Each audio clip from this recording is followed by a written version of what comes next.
Hello, and welcome to MoviePod, a weekly cinema podcast. I'm your host, Brian Wishart. This week we're discussing an offbeat Martin Scorsese film that does not have many obvious parallels in his filmography, but it received pretty good reviews upon release, but was never considered amongst his best works. Now, after a cult following of decades, it is now often listed as one of the best films by one of the best American directors. We're talking about Martin Scorsese's 1985 absurd, anxiety-driven comedy After Hours. This week I'm joined by actor Jared Gilman. You may recognize from films such as Moonrise Kingdom and Patterson. How's it going, Jared? Hey, thank you for having me. Glad to have you. I saw on Twitter in the past you talked about After Hours as well. When Catherine O'Hara passed away, I was like, hey, I'm gonna reach out to you because she's great in this movie, and I love talking to people who are diehard. I love Martin Scorsese, he's one of my favorite directors, and I love talking to people who are very, very passionate about those movies. And this one is incredible. Yeah, it's like maybe one of his like more underrated films, but I feel like nowadays it's getting more of its like discourse laurels, I guess, so to speak. I feel like people are talking about it a little more last few years, maybe Yeah, that's just my experience. I don't know. I've noticed it for sure. That's I feel like there are other Scorseses that I still haven't seen that I feel like are definitely maybe even more underrated, but so in a way I'm glad to see that, to be able to say that this movie isn't as underrated as it once was, but it still is underrated. Absolutely. It's in my top 5 Scorsese for sure. But I first watched this movie. What was your first experience watching this movie? I think I was in high school. I wish I remembered what spurred me to watch it. That whole experience. I don't really remember.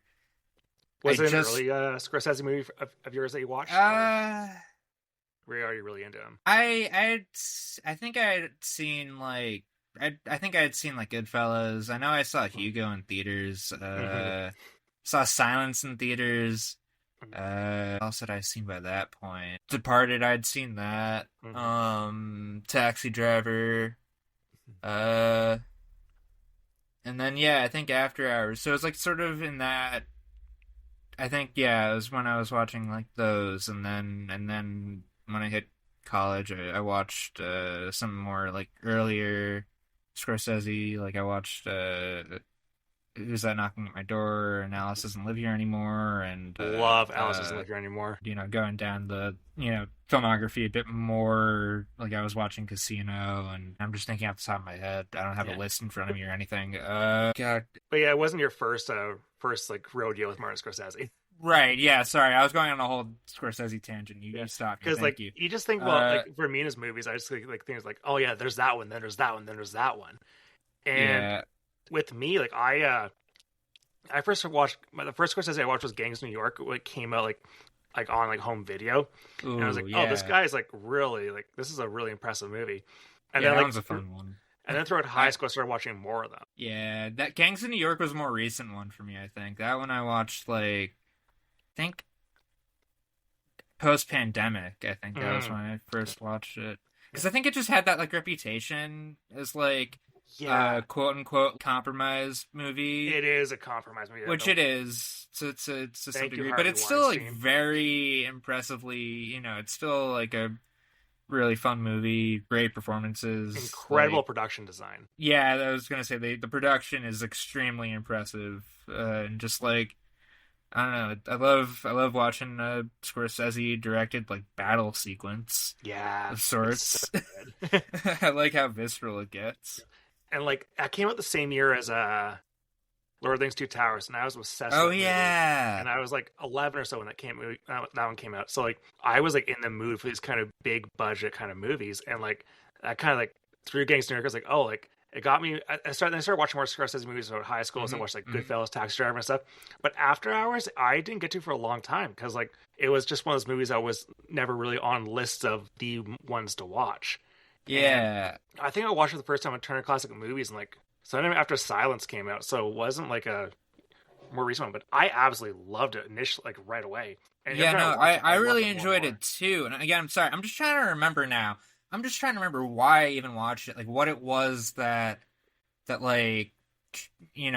caught my attention with the movie, because I honestly can't remember now. And it's I feel like usually with movies I remember what it is, like, I can remember like what, but with After Hours it sort of just was like I don't know, I just watched it, really enjoyed it, and then it just was like I remember going into film school, like being, and then Hmm. I was in a class where it was one of my freshman year classes where you watch a full movie, have a discussion, one of those. It was the only class I had where we got to do that. One of the movies we watched, because it was split between a 90-minute screening class and then like a 75-minute like recitation class. That was another day, so we could only watch movies that were about 90 minutes or so, with the one exception of Yee, which was 3 hours. Or, Never seen we that split movie. it. Oh, great movie, but we split it over 2 weeks. So we watched like the first half, talked about it, then we watched the second half, talked about it. So it was like that class. It was like 90-minute movie, 90-minute or denominational by 90 minutes, I guess. But so After Hours being like 97 minutes basically worked for that class. But I remember by then I had already seen it. I just remember, like, at that point, I was rewatching the movie or, watching it for the first time on a big screen as opposed to, like, whatever small, embarrassingly small screen I watched it on originally. Mhm. So I know, like, it was something I watched in high school. I just don't, I wish I remembered, like, who it was, if it was a YouTuber I was watching that mentioned it in passing, and then that was what got me to check it out, or if I saw a clip. I don't think I saw a clip. I think I don't know. I'm sorry I'm going on this tangent. It just hit me. I just don't remember how I discovered the movie, which Yeah. is weird. With me, like it's with After, I was like it's one of those things where like at least I was not seeing clips of it online or anything. It was one of those things I watched on Turn Classic Movies because like it's a Scorsese movie I've not seen.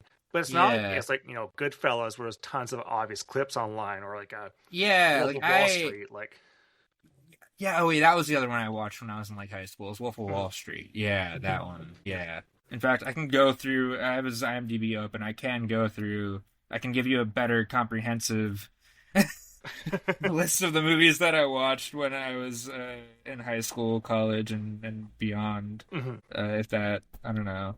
Just looking at them, I can even mention the ones I haven't seen Yeah. yet. There's I, still a few I haven't seen, which what are are a the little big blind spots you embarrassing. haven't seen? Okay, yeah. So just going chronologically, I haven't seen New York, New York. I haven't seen Last Waltz. Still got to Oswald is see Color. incredible. I know. Still got to see Color of Money. Still got to see Great Last movie. Temptation of Christ. Oh, that one's incredible. I Watch have that a one. It's so specific. good. I have a specific reason why I haven't gotten to that one yet, but it's at this point very petty, and I know I'll get. It's just stupid, and I'm gonna watch it at some point. Yeah. It's stupid.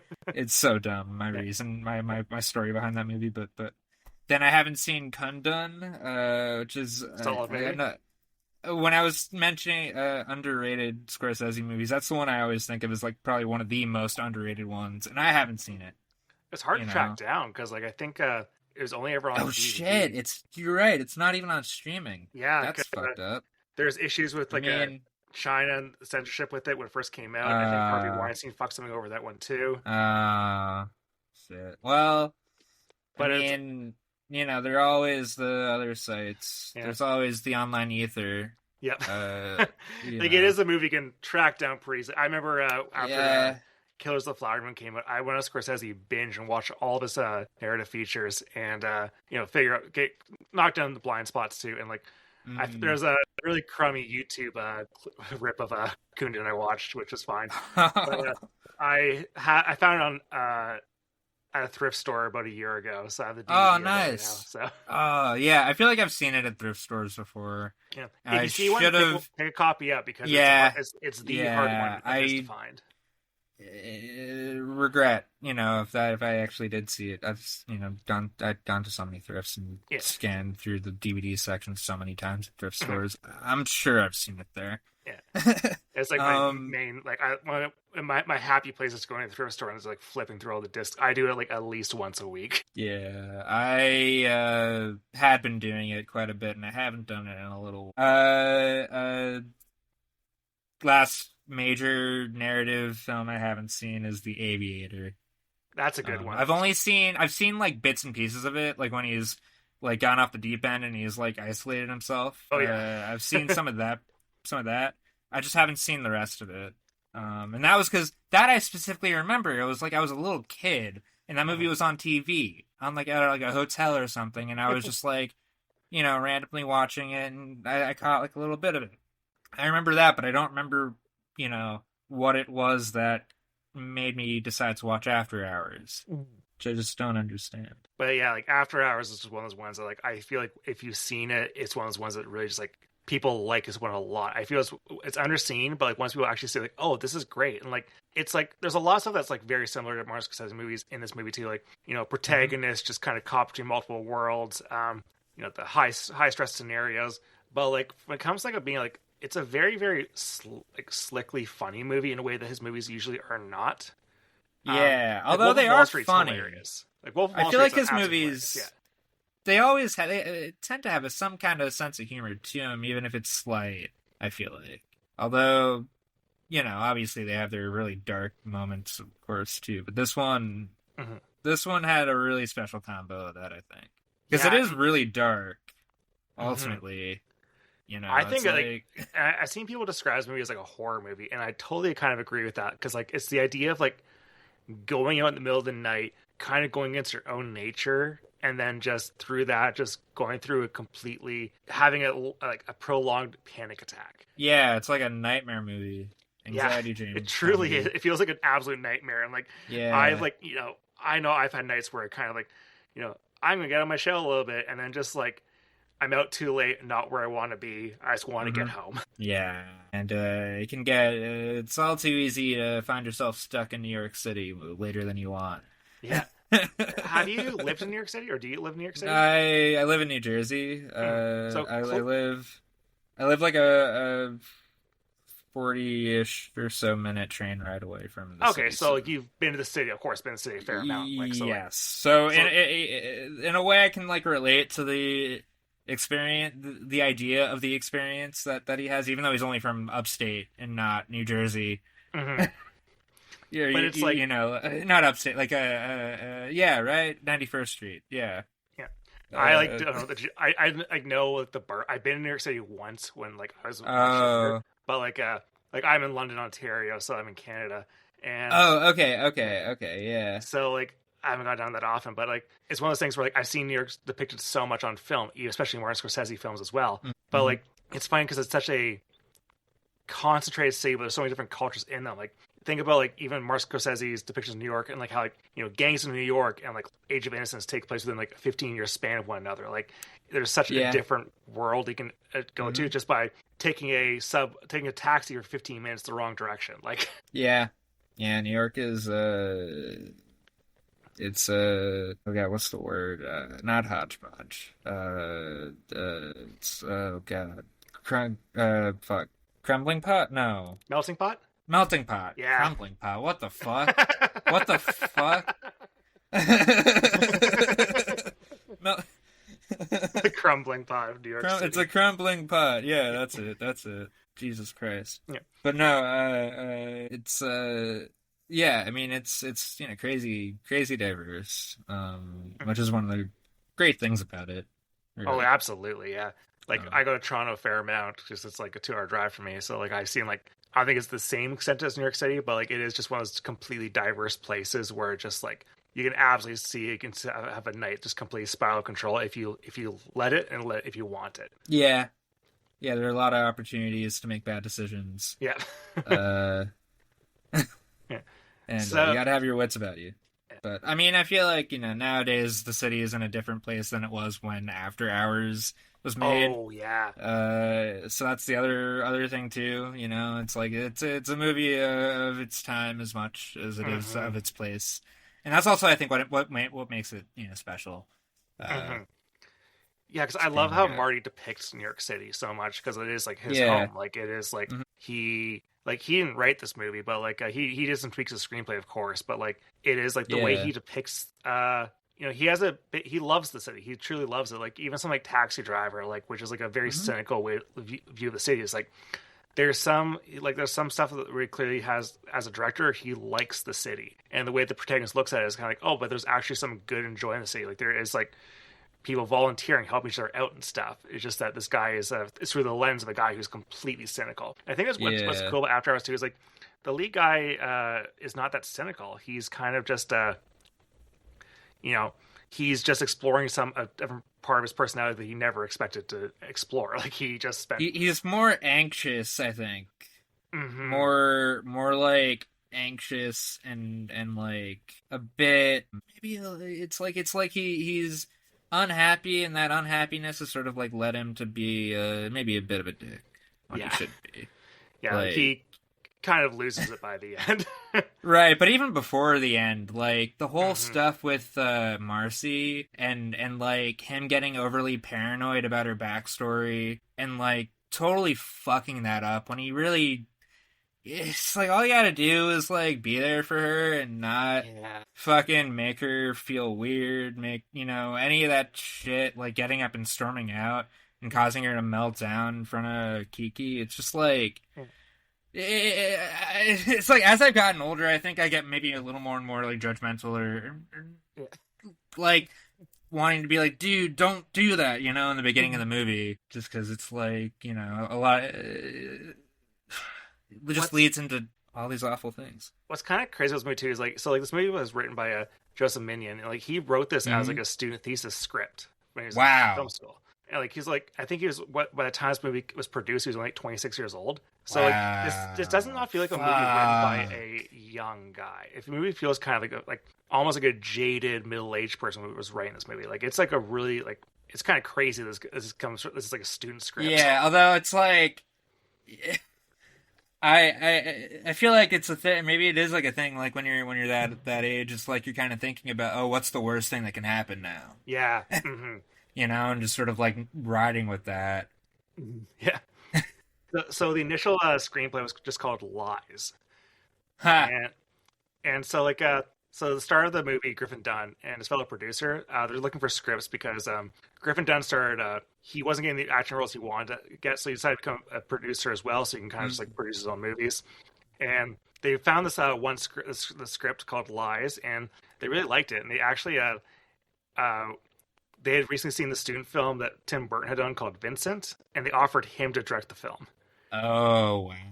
And I can't imagine what the Tim Burton version of this movie would look like. I mean, Club Berlin could have been like, German expressionist kind of thing. Yeah, like some more. I mean, the art studio, Kiki's like, apartment, like could have been, that would have been interesting for sure. Yeah, he would have had a very like stylized New York City. It would have been would have been a fun movie for sure. I'm glad we got Scorsese's version though. Yeah.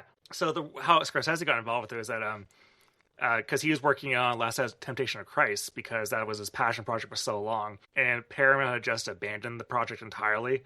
So he's upset about that. He just did King of Comedy, which is a huge box office disappointment. He's like, all right, Scorsese as a person is like, as a director is like, I gotta make something small. I need to actually do something that makes money. So his lawyer somehow ended up finding the script for After Hours, and then like told Scorsese about it. And then Tim Burton's like, wait, Martin Scorsese wants to direct this movie? Yeah, I'm stepping away from it. I'm gonna let him do this. And then he waited, did like Pee-wee Playhouse instead, which like. Oh right, yeah. Well, I mean that was a great movie, so Yeah, like so. I think everyone made the right choices. I think absolutely everyone made the right choices. Yeah, and like this movie ended up making a decent amount, not a fair amount. It made like $10 million off a $4 million budget, which is like all right, which is fine. Yeah, I think that's good for like 80s. Yeah, for a movie like this, but like you expect like with a name like Martin Scorsese behind it, probably make a little bit more, but made a lot more than a King of Comedy. Yeah, that was a shame. That movie is great. That's one I'm trying to remember now. If the first time I watched it, I think it was before. Again, that was another one I think I watched in that same class in college. Mm-hmm. But I think that was another one I was a rewatch and not a first viewing. Mm-hmm. Oh, I wonder if when I was in high school, I was in film club. I did a film club thing. Mm-hmm. I'm wondering now if After Hours was a film club movie, and that's how I first watched it. Mm-hmm. It's all coming. It's just kind of coming back to me. Yeah. Sorry. I would have loved my high school at a film club. Like I did my degree in like literature and history. Like I took one film class in university. Yeah, high school film club was like Me and like maybe a couple other people, and then like most of the time they'd like get up and leave before the movie was like halfway done, and I'd just be sitting in the classroom on my own finishing it. A couple of times, like a teacher would walk by and like just step in and watch the movie with me because they felt kind of bad that I was alone. No. I remember I was watching Eight and a Half. Yeah. And I think it was one of the English or history teachers walked by and like just stepped in and watched. I think it was like the flashback sequence when he's a kid with the older woman on the beach. That whole sequence I watched with the teacher, and it was just like, it's such a surreal, weird movie to watch with the teacher. It's just like, of all the movies to have that happen, I just thought it was like, and like I gotta rewatch that movie. It's been years, if you can't already tell. I watched it for the first time last year. It was incredible. I loved it so much. Yeah, it's a great movie. I gotta give it a proper rewatch as like an adult. I feel like at least you stuck around and watched it with the rest of your film club, but I feel like it's gonna be a challenging movie for a bunch of teenagers to watch. Yeah, I was hopeful. I was optimistic that there'd be at least some people who'd want to watch it with me. And I think there were that day. They all just had to leave for one reason or another, but they were all kind of like, this movie's odd, this is interesting, this is weird. Yeah. No one was like, I don't know, upset by it or whatever. It was just, That's good. Yeah, I feel like the whole like film discourse thing got annoying after I left high school, if that makes sense. Yeah, like or the culture in general, just within. Maybe my own experience of it at least felt like the I don't know. There was like I just don't remember like the late 2010s. There was like a big turn online of like it being. I think like as like MCU stuff became a lot more popular. Star Wars: The Last Jedi spawned a lot of discourse too. Yeah, Last Jedi. Yeah, you know what? That's right. Last Jedi happened when I was in college. So I just felt like Force Awakens wasn't like. There was discourse about it, but it wasn't like the anger, the vitriol of The Last Jedi. And that was both those. I remember walking out of those being like, "Oh, those were fun. I had fun with those." In fact, I specifically remember Last Jedi. I was just like, I was seeing it with some college buddies, and like one of them was really like trying to be really thoughtful about his opinion, and he wasn't exactly like like I was like trying to, as the credits were playing, I was just like, what do you think? I thought it was fun. It was fun, fun time. I had a good time with it. What do you think? And he's like really quiet, trying to process everything he's just watched, and then he's ultimately, I think he was maybe more mixed on it than I was, but then I hadn't even gone online yet. This was like the day the movie premiered. Like I hadn't caught wind of any discourse at all whatsoever. So I'm just like, happy-go-lucky, I had a good time. And then I like, I get that like maybe other people aren't, or maybe, I don't know, having more thoughtful, critical, I don't know, responses to the movie. But then I go online and it's just like calling it like the biggest piece of shit or whatever, and all the things in it that happened were bad. Rian Johnson disrespected Star Wars or whatever, and I checked out. I did an episode on Last Jedi a couple months ago, just like the idea of the haters reclaiming it. And it's like, it's a movie, I truly love that movie, but like, yeah, you're right. It's something with like the film culture kind of got a very toxic, just came online with like a film culture in very toxic ancient spheres. People like, just had like crazy attachments to Star Wars. And like, I guess it's the idea of like growing up with something and having like a very strong vision of it in your head, and then being told that the canon thing is real and the thing that's in your head is fake. I guess but then I don't know, I've never gotten so attached to like a story like that where I get that mad when like it's I'm like, not that precious about things like that. Yeah, like something is not great. But like it's like you get disappointed, you get bummed out, but then you move on or whatever. It's just like. But I remember also like in the 2010s as well. Like that was when Martin Scorsese referred to like the MCU. Yeah, and that was when I was in college too. As amusement park rides, like theme park rides, like not cinema, and that caused like a whole like schism of debate. I remember where I was on that debate. Yeah, I was very pro Scorsese. Oh, and I got into lots of I got into like quite a few in-person debates with, fellow NYU film students about that. And I feel like in hindsight, yeah. Yeah, because like what he's basically saying is that like these movies like are not like it's like a roller coaster rides are very fun, like they're great, but like they're not really saying as much as another kind of movie can. And right, but it's also too. It's like that's exactly the point, though. It's like they're fun, they're great, they're roller coaster rides. It's like it's like you're still providing like a fun experience, something like a net positive experience for someone, even if it's not as like deep or thoughtful or artistic. But then I think the fact that he used the term roller coaster ride and like using maybe more like belittling terms, I guess, to people, it was just this like whole thing. And it's like, obviously, yeah, roller coasters aren't for everyone. You don't have to. I'm not a roller coaster guy.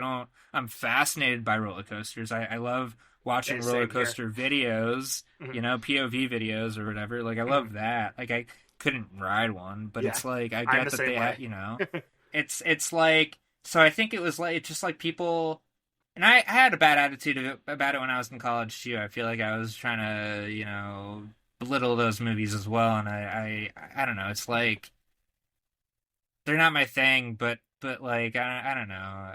And to a degree, yeah, the cultural impact I question, but I don't know. The arguments and the fighting was annoying, and I wish that like people could see more eye to eye with like everything and not try and read everything in bad faith all the time. Yeah, just like which exhausting. Is the problem with social media, right? Is that no one ever thinks like, what are they trying to say? Like, no one ever thinks, oh, what were they like? What's like the best faith, reading of this like vague thing? It's just like, okay. Anyway, speaking of roller coasters, this movie is pretty much a roller coaster. Right? Yeah, this movie's a roller coaster. It's so wildly entertaining. The movie starts off with like over the opening credits has like Mozart music playing. It's like, oh, it's gonna be like some sort of high class little movie there, and it's like, no, not really. It is, but it's a thoughtful movie, I think, but it's not going to be like it's not Age of Innocence. No, it's but you're introduced to Paul Hackett. He's played by Griffin Dunne. He works as a computer word processor at some bustling corporate setting, and he's teaching a guy how to use like their specific computer system.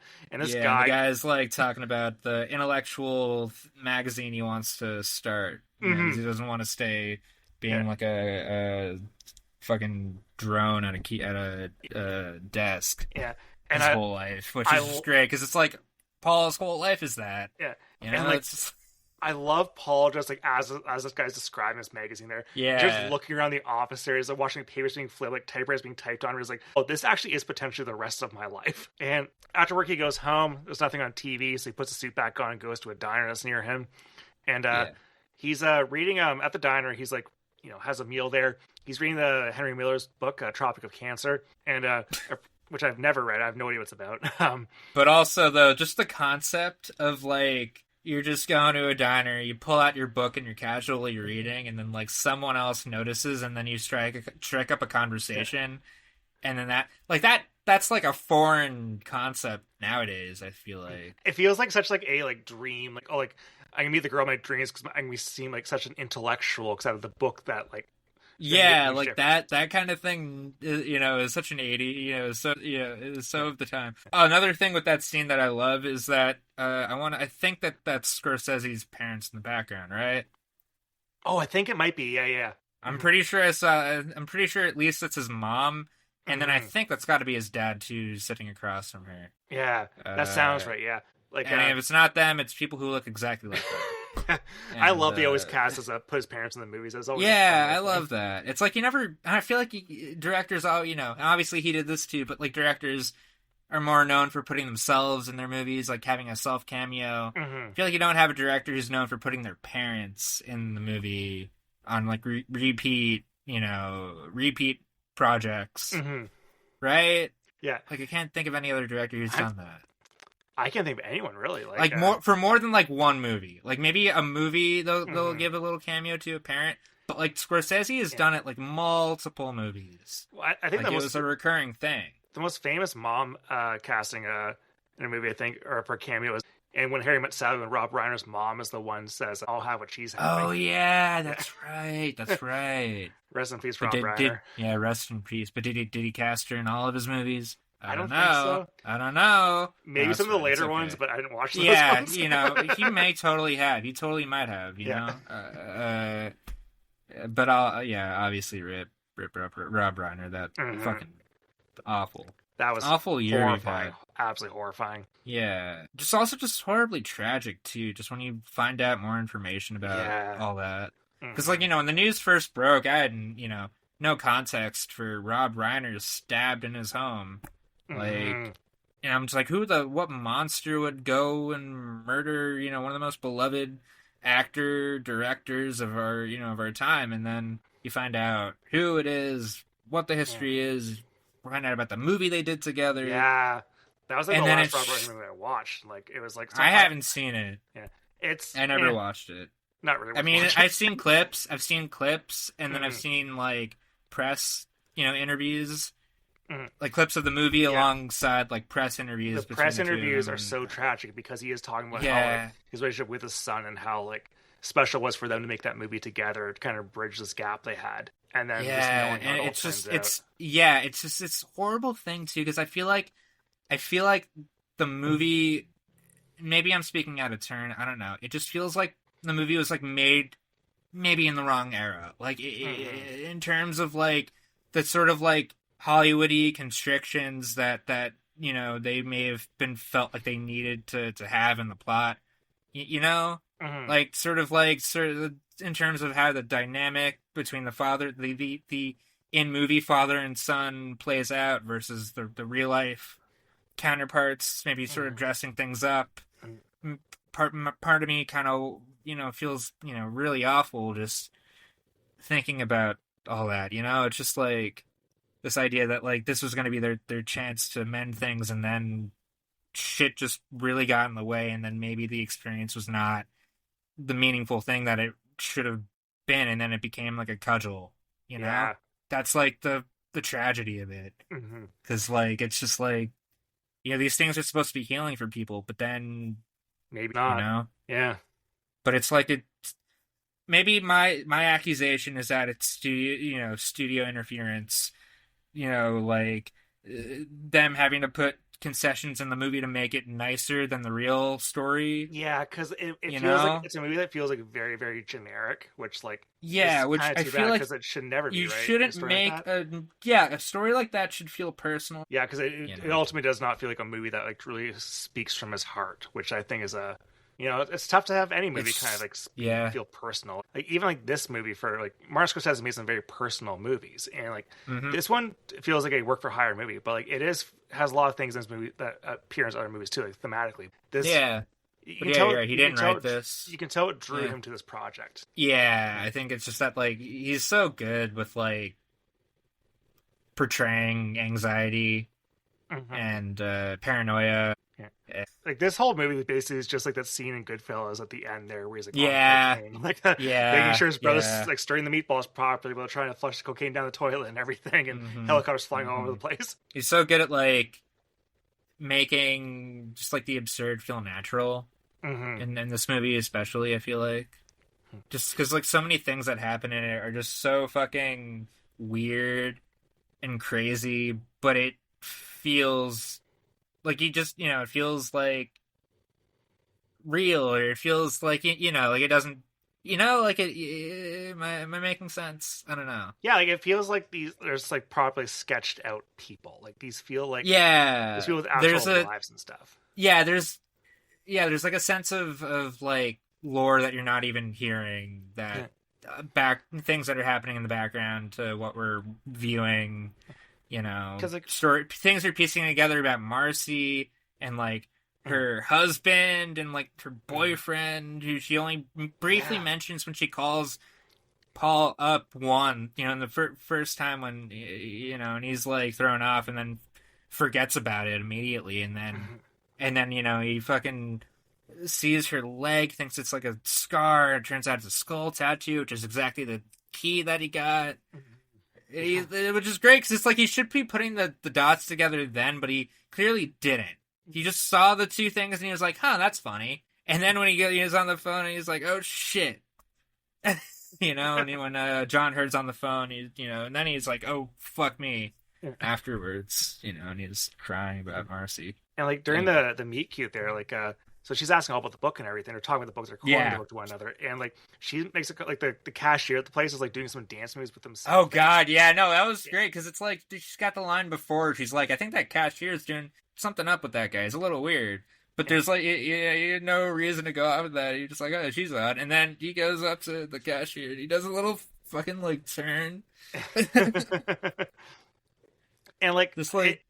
It's the first, like, instance, like, this New York, this version of New York City with very, very fascinating characters going on. But, like, again, that's another example of a character that, like, what's their private, like, life like? Like, what are they doing beyond? Like, clearly this person's a dream beyond just being a cashier here. Like, there's something more to them. And, like, and he's totally smitten by... Marcy's played by Rosanna Arquette, and she's just gorgeous in this movie. And she's mentioning how she's going to go visit a friend of hers in Soho. And, like, mentions that her friend makes makes sculptures, but she also makes plasters of Paris bagel and cream cheese paperweights. Yeah. Which is a very intriguing thing. Like, what is he talking about? And we finally see it later in the movie. It's like, who would buy that? Although one of the things I realized watching it just today is that if he had a paperweight in the taxi, he would have been fine. Yeah, that's a great irony of it all, yeah. Yeah. And so, like, Marcy, like, gives him the phone number to Kiki's place, so he goes back to his own apartment. And, like, I like his apartment there because it's, like, a very obvious, like, it's 1980s aesthetic. It's, like, a pretty nice-looking apartment, especially for New York City. And you contrast that to the places he goes the rest of the movie. Like, clearly he's going from, like, a wealthier area to a less wealthy place. And, like, but the place he's at, like, it sure has the 80s aesthetic, but, like, it has no personality to it like the rest of the movie does. Yeah. And it is kind of, like, sterile. So he's, like, talking to Kiki, the sculpture online, and Marcy's popping the other line, too. He's like, hey, like, so, like, and Marcy suggests, hey, like, why don't we come over to my place?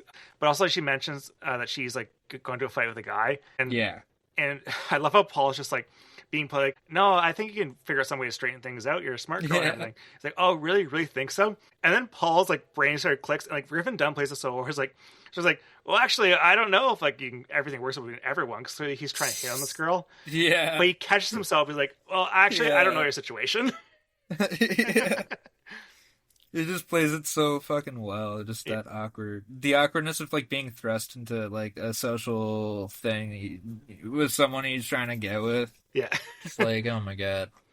And, like, she asks him to come over, and it's like 11:32 p.m. Looks right at the clock. He's like, it's getting pretty late, but he decides to go anyway. And I love on the phone there, like, it's like a close-up shot, and he sees some goosebumps on his neck. But he also is, like, kind of sweaty too. Like, he is a clearly very nervous guy. Yeah. Yeah. Just got that fucking bug-eyed, like, during the headlights look. Yeah. And so he gets into a cab to go there, and it's the cab from hell. Like, this cab he's driving extremely fast, just swerving into traffic. The film is sped up too. Yeah. And he's sliding all over the back to trying to hang on for dear life, and he tries to give him the cabbie the $20 bill, like, through the little cradle there, like, while they're moving around very fast. Yeah, which is kind of dumb in hindsight. Yeah. Just wait to give him the money. Just wait until you're stopped. You're not moving, and then you pay him. You don't pay him during the... I mean, unless that's... I don't know. I wasn't alive in New York City in the 80s. I don't know if people, fucking were giving taxi cab drivers the money during the ride or not. Yeah, I'm not sure the etiquette was. I just know, in my experience, in taxis, usually the money is given afterwards, or after you get there, before you walk out. Exactly, yeah. Like... So again, it's like he is the architect of his own demise in this movie a little bit. I think the whole cab ride, like, there was only like $6.95. It wasn't a full 20. So this cab driver had to break change and make change anyway. So, like, yeah. The fucking it was like $6.20, and he tried giving it 20. Yeah. And so, like, it flies. So the $20 bill flies out the window, and He gets dropped off. The cab tells the cab driver can't pay. The guy just speeds off. He's abandoned there. I love how New York City looks in this movie so much. This neighborhood. So like Paul arrives at Kiki's place. He buzzes on the door. Kiki's upstairs. She drops him the keys, and he misses catching them. Yeah, and, that's a great shot. Great shot, yeah. Great edit of the keys going from her. I was watching a behind the scenes documentary about this. It's like a 20-minute featurette on the DVD, and Martin Scorsese was saying like this is like the key shot of the movie. This is the shot that makes the movie, and it took them 2 takes to do it. And like I keep thinking about like how this is a kind of pretty big thing because it's like him being invited into this world he's not used to, and him kind of just fumbling it instantly, and then still trying to do it again. Yeah, and then fumbling even more. Yeah, fumbling constantly. He is like one of most like fumbles per movie, maybe. Yeah. And what's brilliant about this is I think that like he does make some logistical sense most of the time of what he's going to do. It's just that, and it drives him insane by the end of the movie. Is that like he's like, okay, well, like, you know, I don't have the change to pay for the subway ride home, so like, maybe I'll just hop the turnstile. Like, okay, I fucked up here. Maybe I'll go ask the guy at the bar, like, can I have a couple bucks? So like, he's making choices, but they just end up backfiring every single time. Yeah, literally every choice has some like unintended backfiring type of consequence, big or small. Yeah, it's one of the great things about this movie. It's just it's like how detailed it is, how many great little setups and payoffs there are to different things that happen. Yeah, and so like he's getting so he's with Kiki there. She's working on sculpture. It's like it's like a plasticine thing. It's like a guy, like, you know, he compares it with the Edvard Munch Scream kind of thing. Yeah. Art. And she gets the 3D him involved. version. Yeah. She gets him involved in like doing the paper mache part of it too. And Marcy is calling from the drugstore. So Paul's overhearing the conversation, just what Kiki's saying. And like Kiki's kind of interfering, like, no, I didn't tell him anything about why you're there. So like he's intrigued with what the hell's going on with Marcy, but like, yeah, it's not really much of his business either. Because he's doing the paper mache there, he gets some on his clothes, so he borrows a shirt from Kiki as like the clothes are going through the wash. Kiki's shoulders all sore, so she's giving a massage, and he seems like she undoes her bra while she's doing the massage, and like he seems like be kind of into this point in time, but like a little bit nervous. But he seems to he's doing the awkwardness incredible. Griffin Dunne's awesome in this movie. Yeah, and he's great. He says to her like, and he tells like that story about he gets his tonsils out, and like he's got to be blindfolded. With the tonsils post surgery, and because they didn't have any room for aftercare for him, so they had to like push him through the burn ward. Oh yeah, that's right. And then he takes the blindfold off, and then before he can finish the story, Kiki is asleep. Falls asleep, and the way that Kiki kind of leans back into him, it's almost like it should be erotic, but she starts snoring very loudly. Yeah, and then of course that's the moment when Marcy gets back, so slight awkwardness ensues. Mm-hmm. Yeah, so they have a conversation. They move to the bedroom to chat some more. Marcy asks Paul what he did to Kiki, which is like very accusatory, and he's offended. But she is like, "Oh, it's just an innocent question." But like the way she's asking it is kind of just like very aggressive, and like I like Marcy and Paul's dynamic too, because there is some attraction there, but clearly they have no actual like true emotional chemistry between them. Like they keep on they're never on the right level. You can tell this is one of those things that's never going to work beyond like potential like one night stand. Yeah, I feel like she's.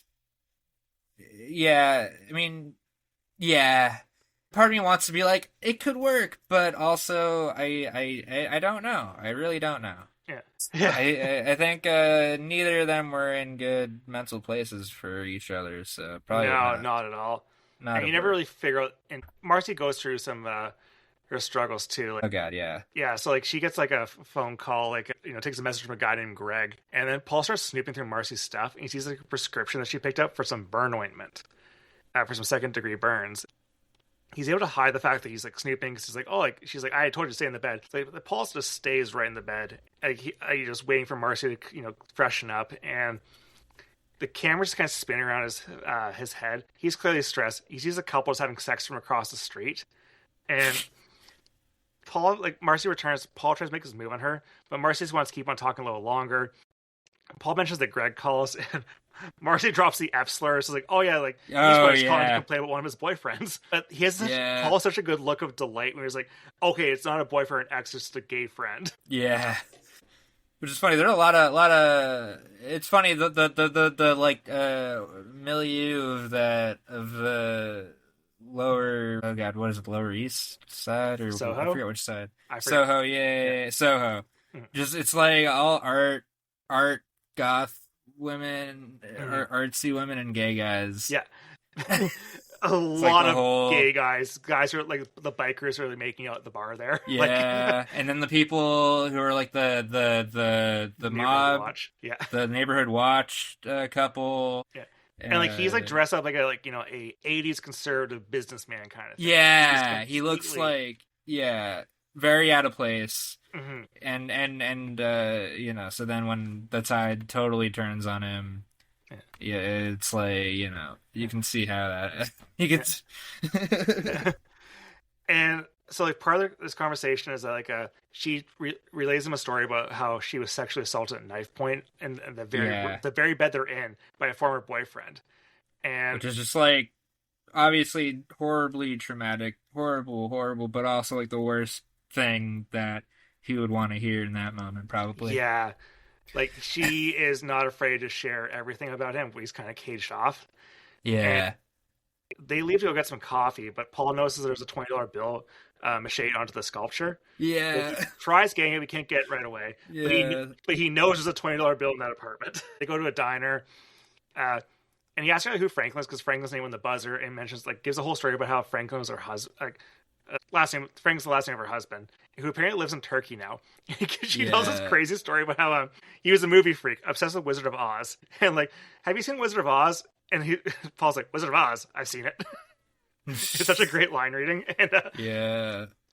And she explains like how on their wedding night she was a virgin, and when they made love, whenever he would come, he would say, "Surrender, Dorothy." And like, he just doesn't. And that was it. And like, he's like, yeah, that was it to the relationship there, and like.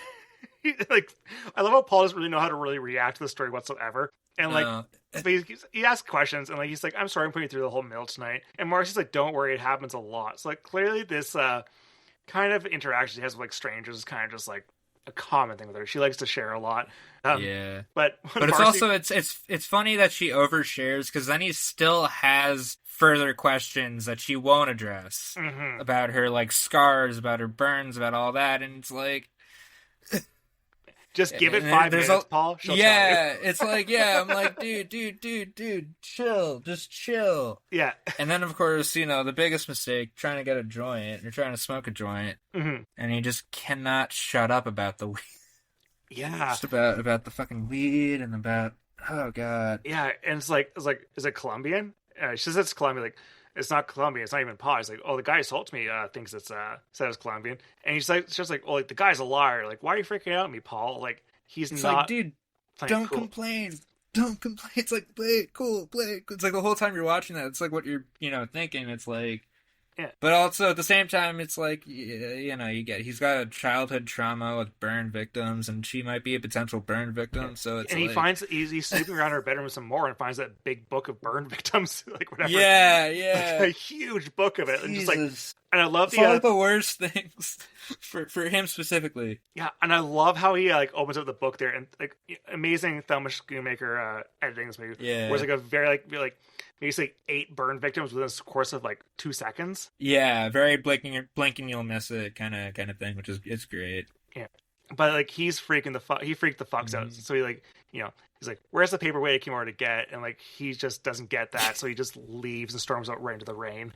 And gets to the subway, and she's like wailing. She's already crying her eyes out. Yeah, she's miserable.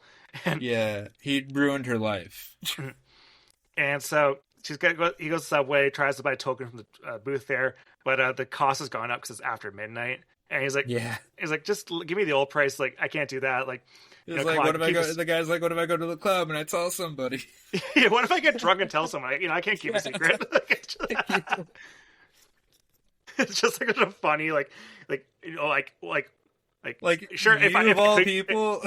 If I could keep a secret, I would absolutely do it. But like, because I can't keep a secret, I can't trust myself, so can't do it. And then he tries to jump the the fair, and then he gets caught. And then... immediately by a cop. Like, yeah. if he looked left and right before doing, he would have seen the cop. Yeah. Or if he kept running, maybe he could have just outrun the cop. Who knows? Yeah, well, New York City cops, a lot of them are very overweight. Well, this was the 80s. Maybe it was a different time. Yeah. Well, they're all smokers back then, so you could probably still outrun them. Well, I guess he's a smoker, too, in this movie, so... Everyone loves Oh, yeah. So because he can't take the subway anymore, he goes to a bar to go to the rain. At the bar, it's a bartender named Tom, who's played by John Hurd. There's a waitress there, Julie, played by Teri Garr. Also great supporting part.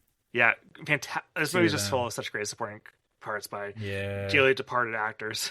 Yeah. Mm-hmm. I think Teri Garr just died last year. Dick Miller. Dick Miller, yeah. Like, he was... 2 seconds. Yeah. Oh, and he was great. Yeah.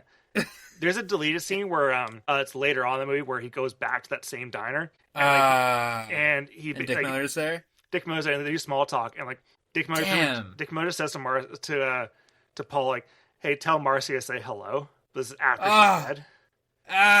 No. It's man. Really I wish that would have... I wish they could have kept that. That would have been great. The deleted scenes maybe are...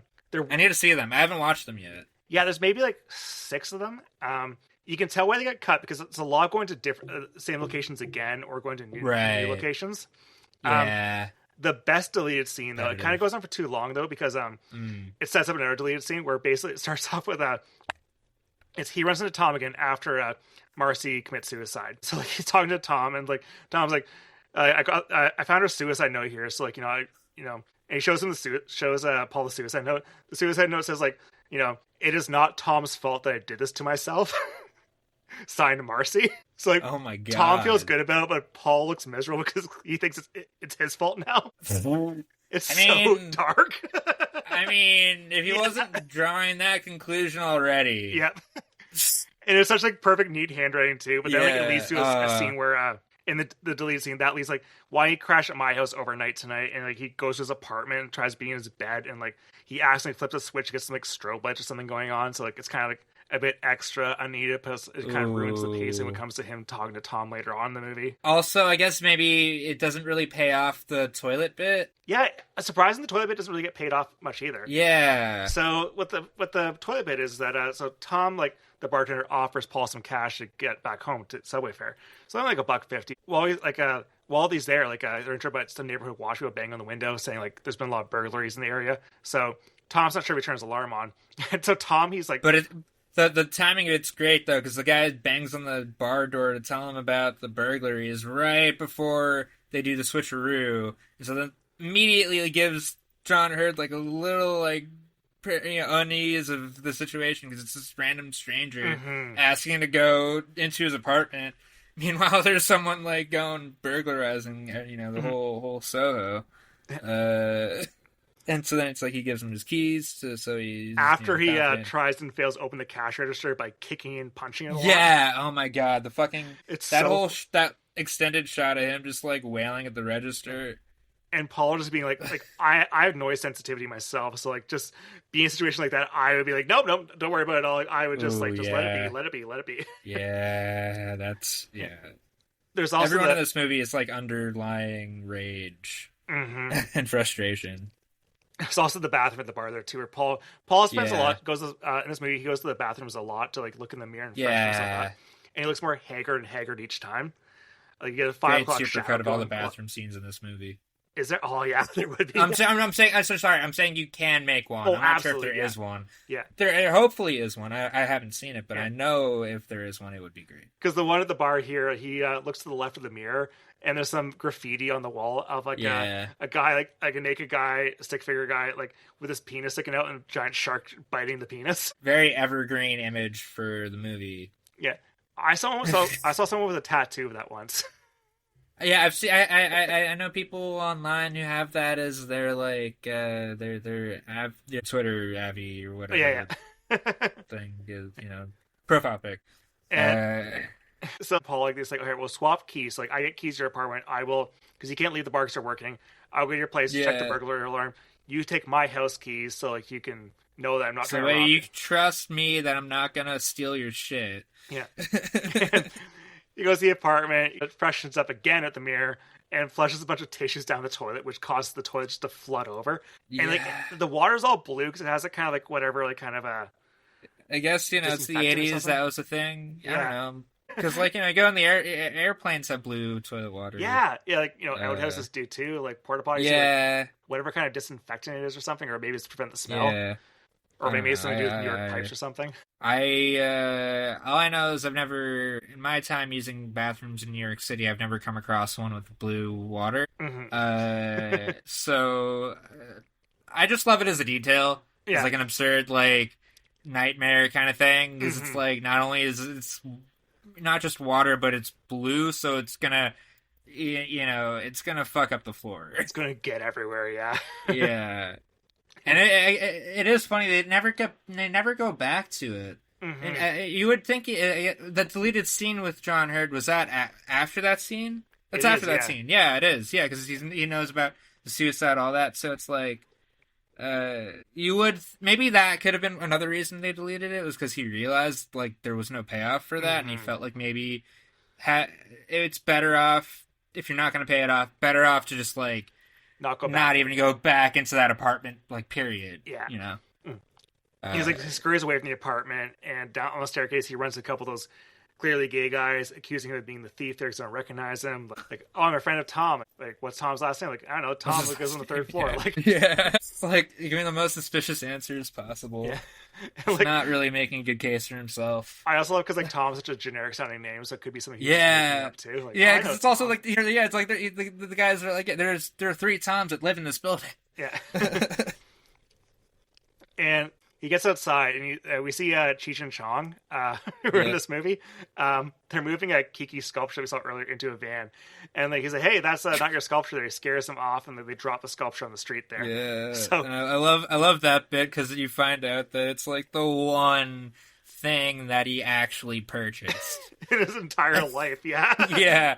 It's like the only thing. It's so funny. Like, Paul's bringing back the sculpture, like he's almost like carrying like a soldier in war carrying his like wounded brethren. So like brings it back to Kiki's apartment, and Kiki's like sticks her head out the window, and she's bound and gagged. So she thinks he's being robbed. So he thinks it's all part of this like robbery that's happened. That the 2 bandits have like tied her up and gagged her, and then he goes up to figure out that it's actually a little get-together she's having with another person named Horst. Played by Will Patton.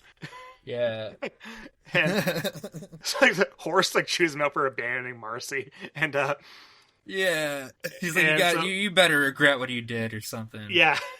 Yeah. And Paul goes into Marcy's bedroom to make amends, and she's on the bed, and he's like giving some impassioned speech about how he got spooked and like, by her details and all that, but he's like I gotta get past that. I'm gonna get and then he realizes she's not responding, and then realizing her lips are way too pale and she has no pulse. So yeah. She's an empty bottle of sleeping pills, so he knows she's and she finds the sleeping pills, yeah. So so she's dead. So he tries to get help from Horst and Kiki. So he like he can't get through the door. So he busts through the bedroom door, go outside, and they're already gone. They're leaving for Club Berlin. They leave a note for him, and he calls the operator to get in touch with the police to inform him of the death. There's a deleted scene of this where it's even longer of him talking about being very, very awkward and cagey about telling the police what happened. Oh God, yeah, of course, yeah, Jesus. And he starts checking the body for the burn marks. So he's like stripping her, checking for burns. Yeah. Oh God. It's so uncomfortable. Such an uncomfortable scene. Yeah. And he finds nothing. Like nothing. And there's like no burn marks whatsoever. It's like But like, what's with the burn ointment then? It's like a fascinating little like what's going on with this woman. I mean, maybe it was a tattoo thing. It was like a tattoo injury of some sort. I have no idea. Maybe trying like maybe put the burn ointment on tattoos or something like that. I don't know. I've never gotten a tattoo in my life. I don't really. I know that they're not. I don't think they burn your skin. No, it's not like that much. But also, she does have the big book of burn victims. What was that for? Yeah. But like maybe we don't find what she has for a job. Maybe it's a work thing. Like that's true. She could work in some related field of some sort. Maybe she's a makeup artist. Yeah, that could be it too. Like, yeah, like you just, it's a great little mystery you don't really get the resolution to. And again, like, it makes the characters feel a lot more realistic because you don't know every single detail about them. Yeah, but it's also, it works because it's like these are details that are like straight out of Paul's worst nightmare. Mm-hmm. Yeah, and exactly. It's like that's his trauma. Yeah, because it's all related to his like trauma of accidentally being exposed to real life burn victims at a way too early age. Yeah. And so he's like leaves to inform Kiki and Horst that their roommate's dead, and he just leaves a sign. Oh god, the fucking signs! Yeah, it's the worst thing ever. Like, don't do that. Don't. That's like what? So it's just like it's like a Sharpie on one a of the moments. Paper. One of the moments in the movie where you want to yell at the guy, but like in the best way. It just says dead person with an arrow pointing towards the bedroom. Yeah, like dead person that way. And so he leaves the place. He leaves a dead body behind entirely without waiting for the police or anything. No. So he runs into Julie on the street. He's got no time. He's got to get home. Yeah, he's sleepy. Yeah, he's sleepy. And he runs into Julie on the street, and the bar is closed and locked. They can't find where Tom is, and Tom's the one who has his house keys. So go back to Julie's apartment across the street, and she's trying to like seduce him. And she turns on Last Train to Clarksville by the Monkees. And it's a great, like, you like the Monkees? I love Teri Garr so much. And me too. She is so fun in this movie. Yeah. And Julie asks Paul to tell her all of his problems, and like he's not doing it. He's like just kind of freaking out about like the night in general. Like he's clearly because a woman just died in front of him, pretty much, or he just saw a dead body. Yeah, he's very traumatized. And he notices all kinds of mouse traps in the apartment, especially around her bed. Oh god, yeah. Another like evergreen image to like the image of a bed surrounded by mouse traps. Mm-hmm. That and like the guy, the dude with his dick and the shark. Yeah. It's like those are the movie. It's like that's like the movie in a nutshell. Those two images. Mm-hmm. It's like a guy going out for a night of sex and falling into every trap. Yeah, absolutely. Yeah, just like 100%. And like Julie, and during the conversation, Paul says "gee whiz" to her at some point, and she flips out at him because like she thinks it's smartest reply. She's being smartest replies all day working at the bar. She also works like a coffee shop, getting smartest replies there. She's not having a great day either. And so he calms down. They both calm down. They sit down on the couch there. And she asks Paul if she likes her hair. It's kind of a beehive hairstyle. And Paul like kind of reluctantly touches it. He sees Tom getting back into the bar and like rips his finger out and his hair stuck in her hair. Yeah. Such a great moment. Yeah. And Paul says like, I'll get my keys back. We'll be back in 2 minutes. I'm not going to abandon you. Like she tries guilt tripping him to stay because like clearly she's not in a great place. And so they go to the bar and Tom says Paul, because he took so long that he thought that Paul was robbing his own place there. And at the bar, like, Paul asked Tom, like, you don't have any powerful aphrodisiacs? And how do you get involved with one of your cocktail waitresses? And Tom's like, oh yeah, Miss Beehive 1965. Yeah. And like, it's so great because it's like you look at her room and her everything, it's just like it's like she never left the 60s. Yeah. She never left Miss Beehive 1965. Yeah. and John Hurt's like, oh, why don't you just take off? Like, what's she going to do? Kill herself?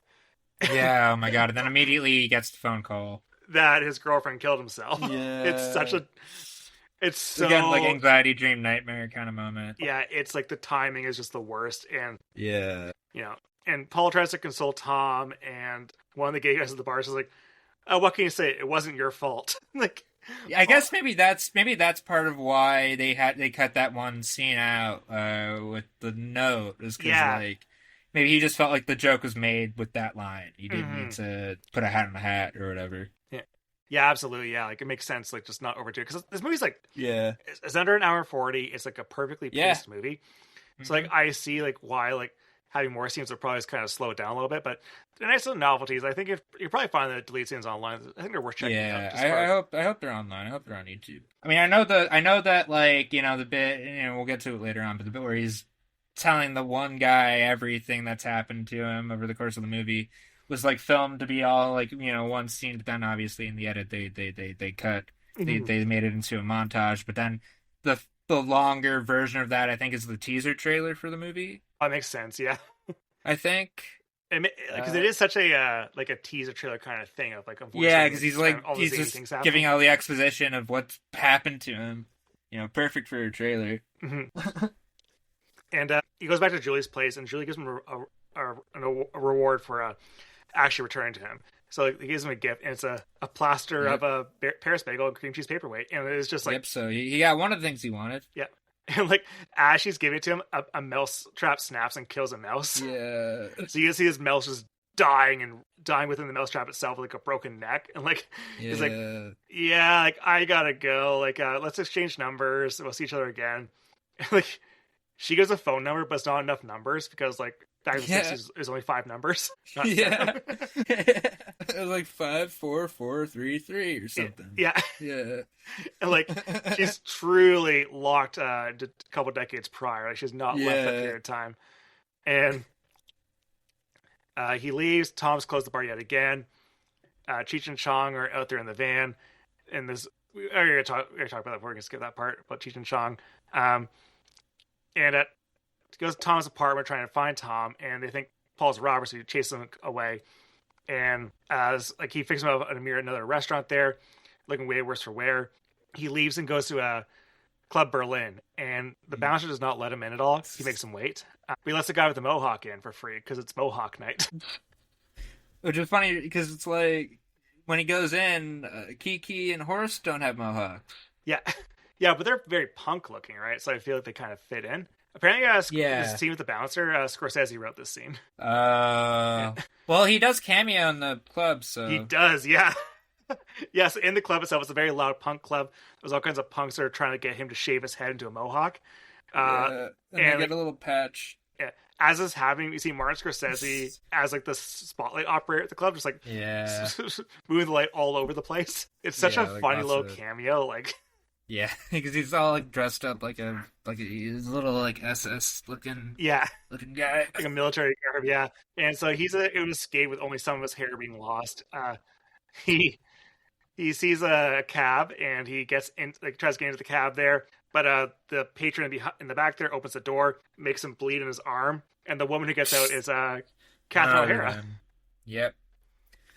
R.I.P. Yeah, the late great. Yeah, and she's wonderful. Yeah, it's funny because like she's basically the final boss of this movie. Like she is like the final person he encounters. It's like, well, I guess like if you don't count the old lady, the older woman who but she's the one that like plasters him. Yeah, but she's the one that kind of like dials up his stress to the nth degree, like more than anyone else. Because she becomes the ringleader of the mob. Yeah, and she's so with her Mr. Softy truck. She's such like a wild card kind of character. Like she's like she drives a Mr. Softy truck during the day, and she says she wants to help him, but like she's just like does everything but help him. She's like even before she's like getting in his way. She's making him forget the number. She's like, not hearing him out and sort of not taking him seriously, and then he blows up at her, and it's just like awkward. Yeah. Like totally awkward thing. When he's trying to make a phone call, like he's trying to remember the phone numbers, and he's like, and she starts repeating nonsense numbers to make him forget the numbers. And then like he gets pissed off, and she's just like, "I'm just trying to entertain you." And like, I don't want to be entertained. Like, I want to get home. Yeah. And I love that like back and forth between the two of them. I love the way she plays it. I love the way that he like explodes and then immediately like regrets it. Like catches himself. He's like, "Oh my god, I'm so sorry." Like. Just like the way that all that is portrayed, I love it.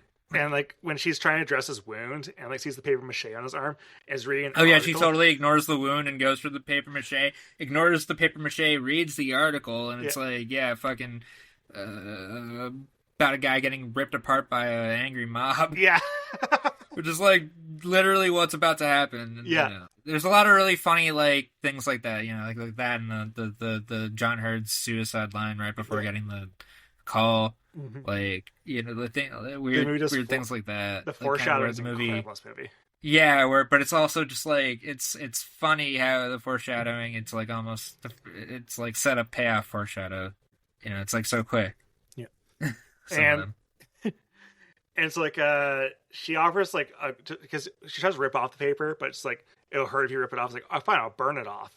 but I don't have matches. Yeah. So she leaves, and it's like, don't do it, lady. My name is Gail. Yeah. And he still says, don't do it, lady, again. Yeah, still calls her lady.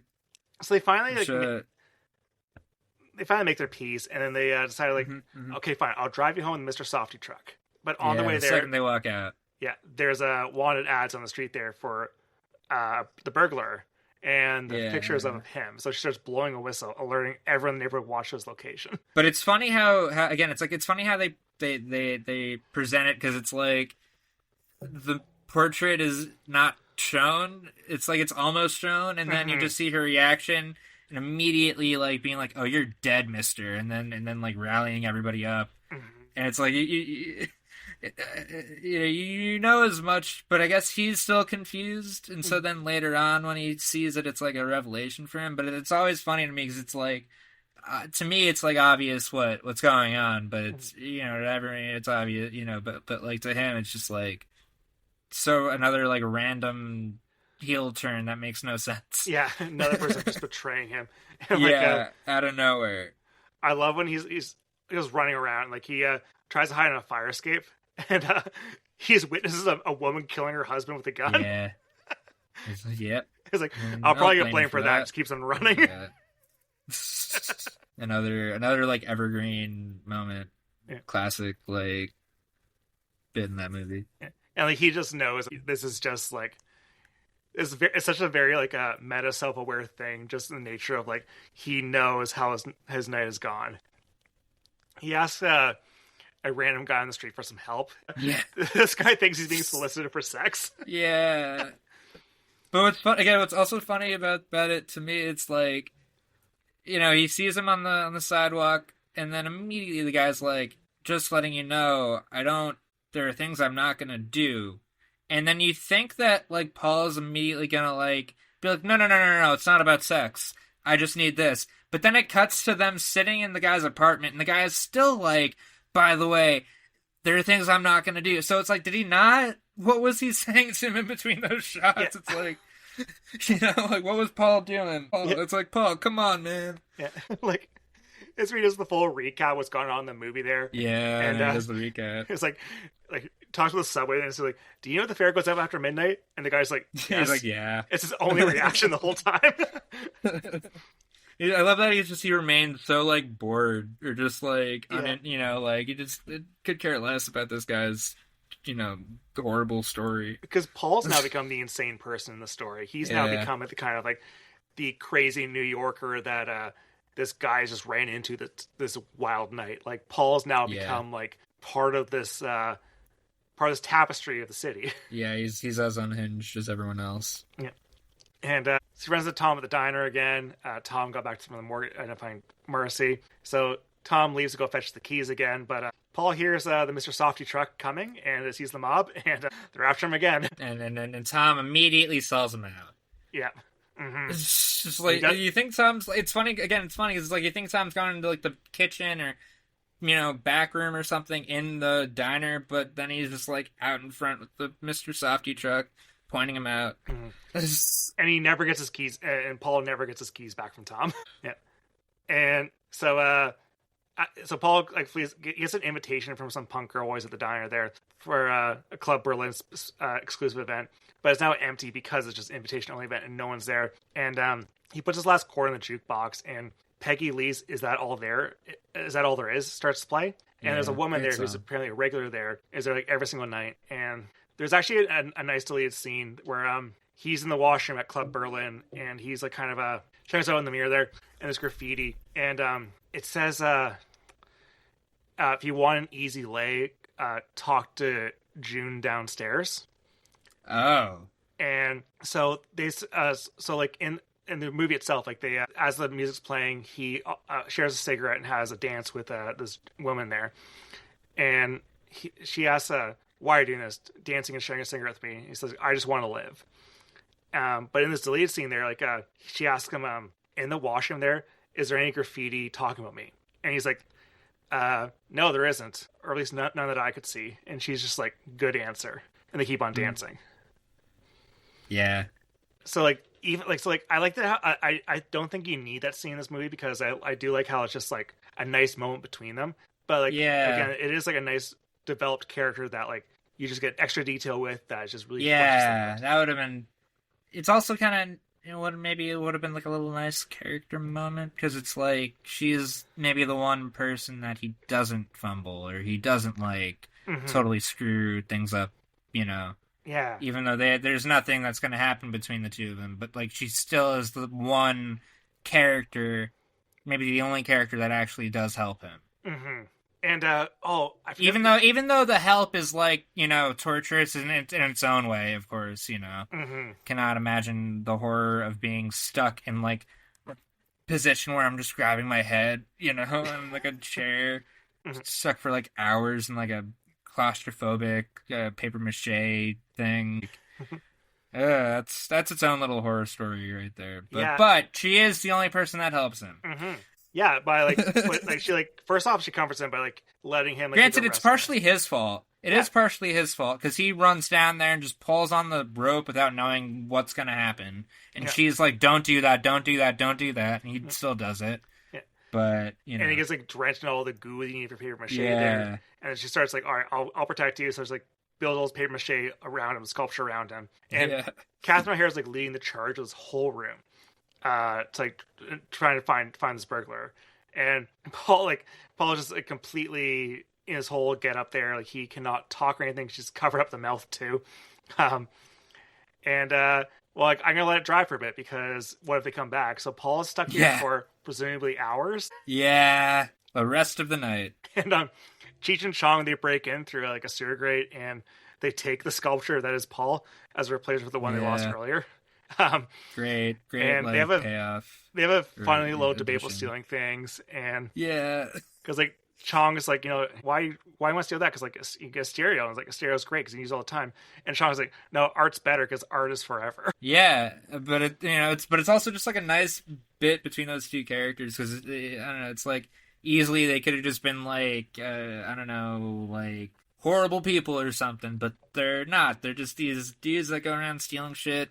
I don't know, it's not good that they steal shit, but it's not like they're not actively hurting anybody. They're not, I don't know, in the movie at least. Like, and then their final thing is talking about the importance of art versus like, you know, piece of tech or something, you know? Yeah, and like minded like their actions did like incite a whole mob to go against a guy they wanted to kill him, but like but they're not like they don't seem malicious. They have a good energy to them. Yeah. And apparently this is the last movie that Cheech and Chong did together until like 2024 or something. Oh, because the documentary they did. I think that's it. Yeah. So like they oh my god, they worked for a long period of time after this. Shit, yeah, because Cheech and Chong movies were in the 70s and this was 85. Yeah, one of those things because I'm fucking, you know, born at the end of 98, I don't think about that. I'm like, oh shit, wait, yeah, 70 is a long time before 85. Yeah. Like I never watched. So that was like a. What was that? I never watched a Cheech and Chong movie. Like I've never seen them. I still need to do that. It's kind of a slight embarrassing thing to admit because I did do a movie. I never met Cheech, but he did do a voice in a movie that I was in. Oh yeah, that's cool. It was movie's its own story. It was a fun experience on the set. I had a good time on the set. It turned out the way it turned out. But yeah, I when I found out he was gonna be in the movie, I think I was like, I gotta watch more Cheech and Chong. I gotta watch it, and then I just like, time passed. Nothing, no other. I still do. I want to watch those movies. I bet there's got to be some fun bits in them still.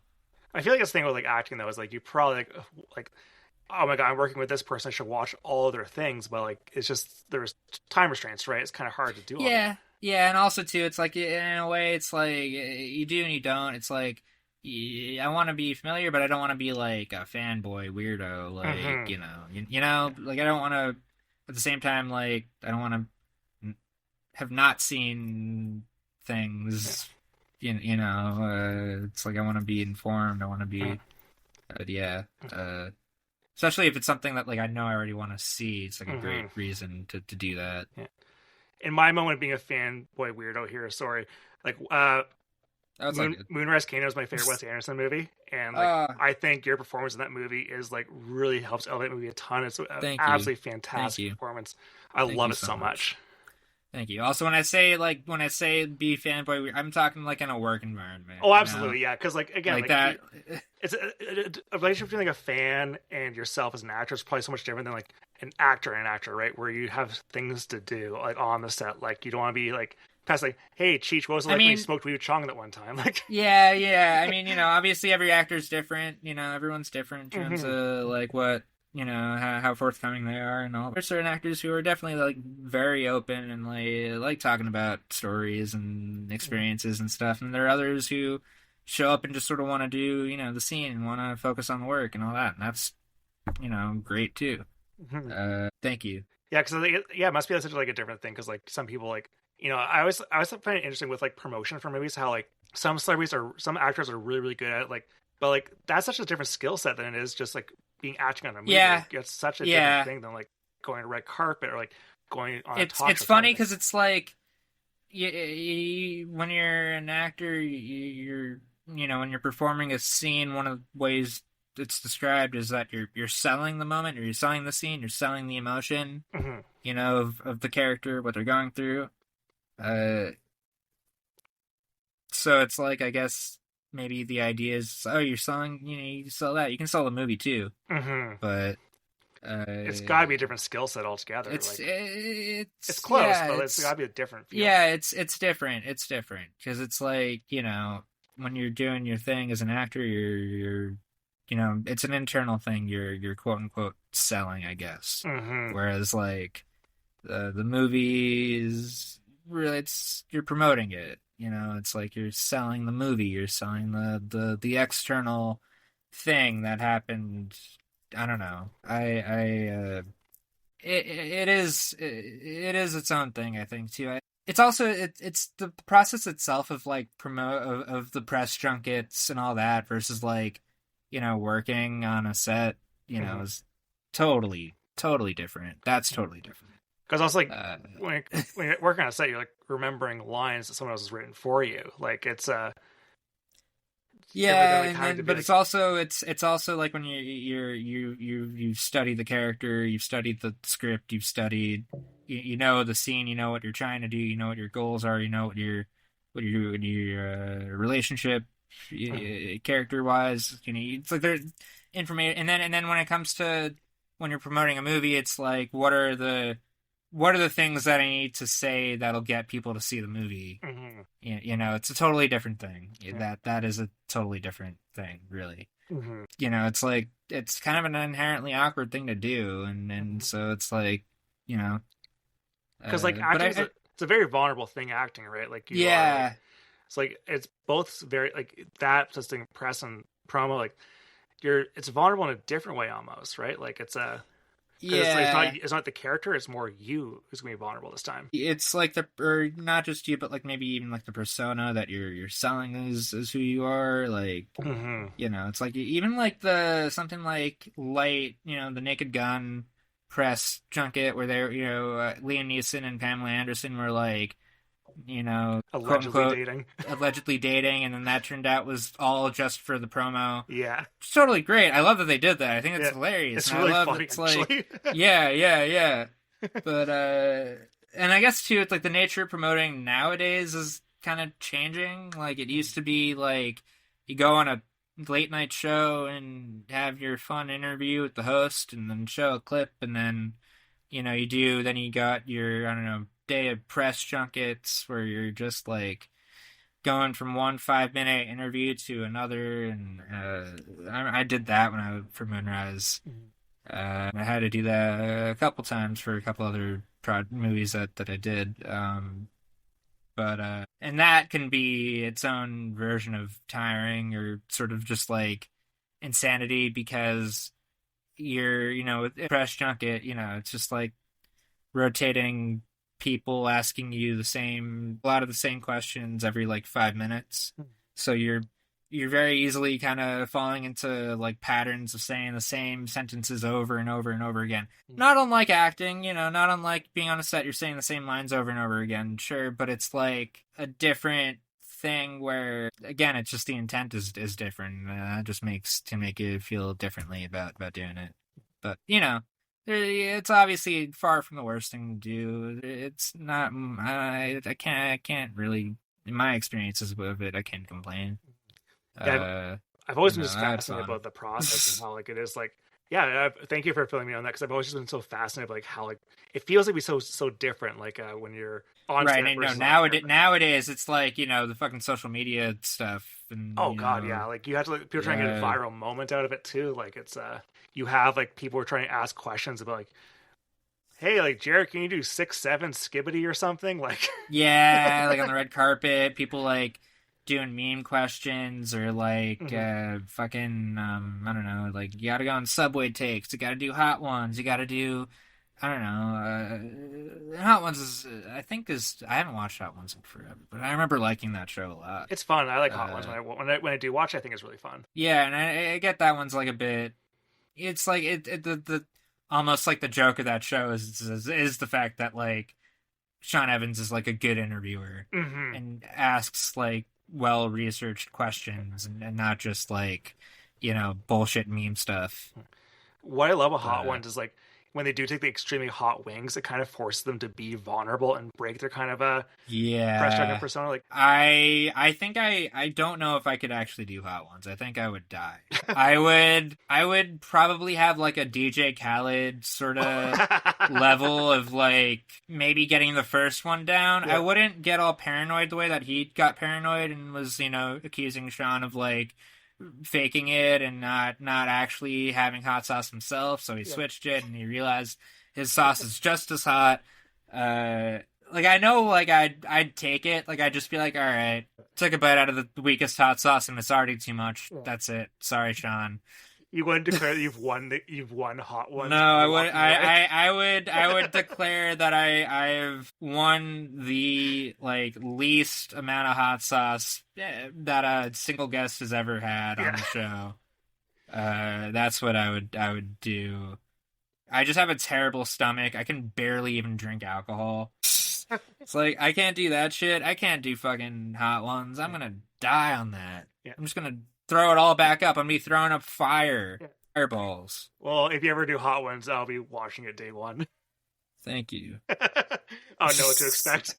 I will not be watching it, but I'll be happy to have survived if I did. Speaking of surviving a day, so now it's daytime in after hours. So Cheech and Chong, they're driving across New York in their van there, take a hard swerve, and Paul falls out of the van with the plaster so breaks. It's like they lose the art anyways. Yeah, after the whole talk about like art is forever, and then within like 30 seconds, the art's destroyed. Art's destroyed. And back to work. Yeah, he's dropped off right in front of his workplace. He doesn't even get to go home.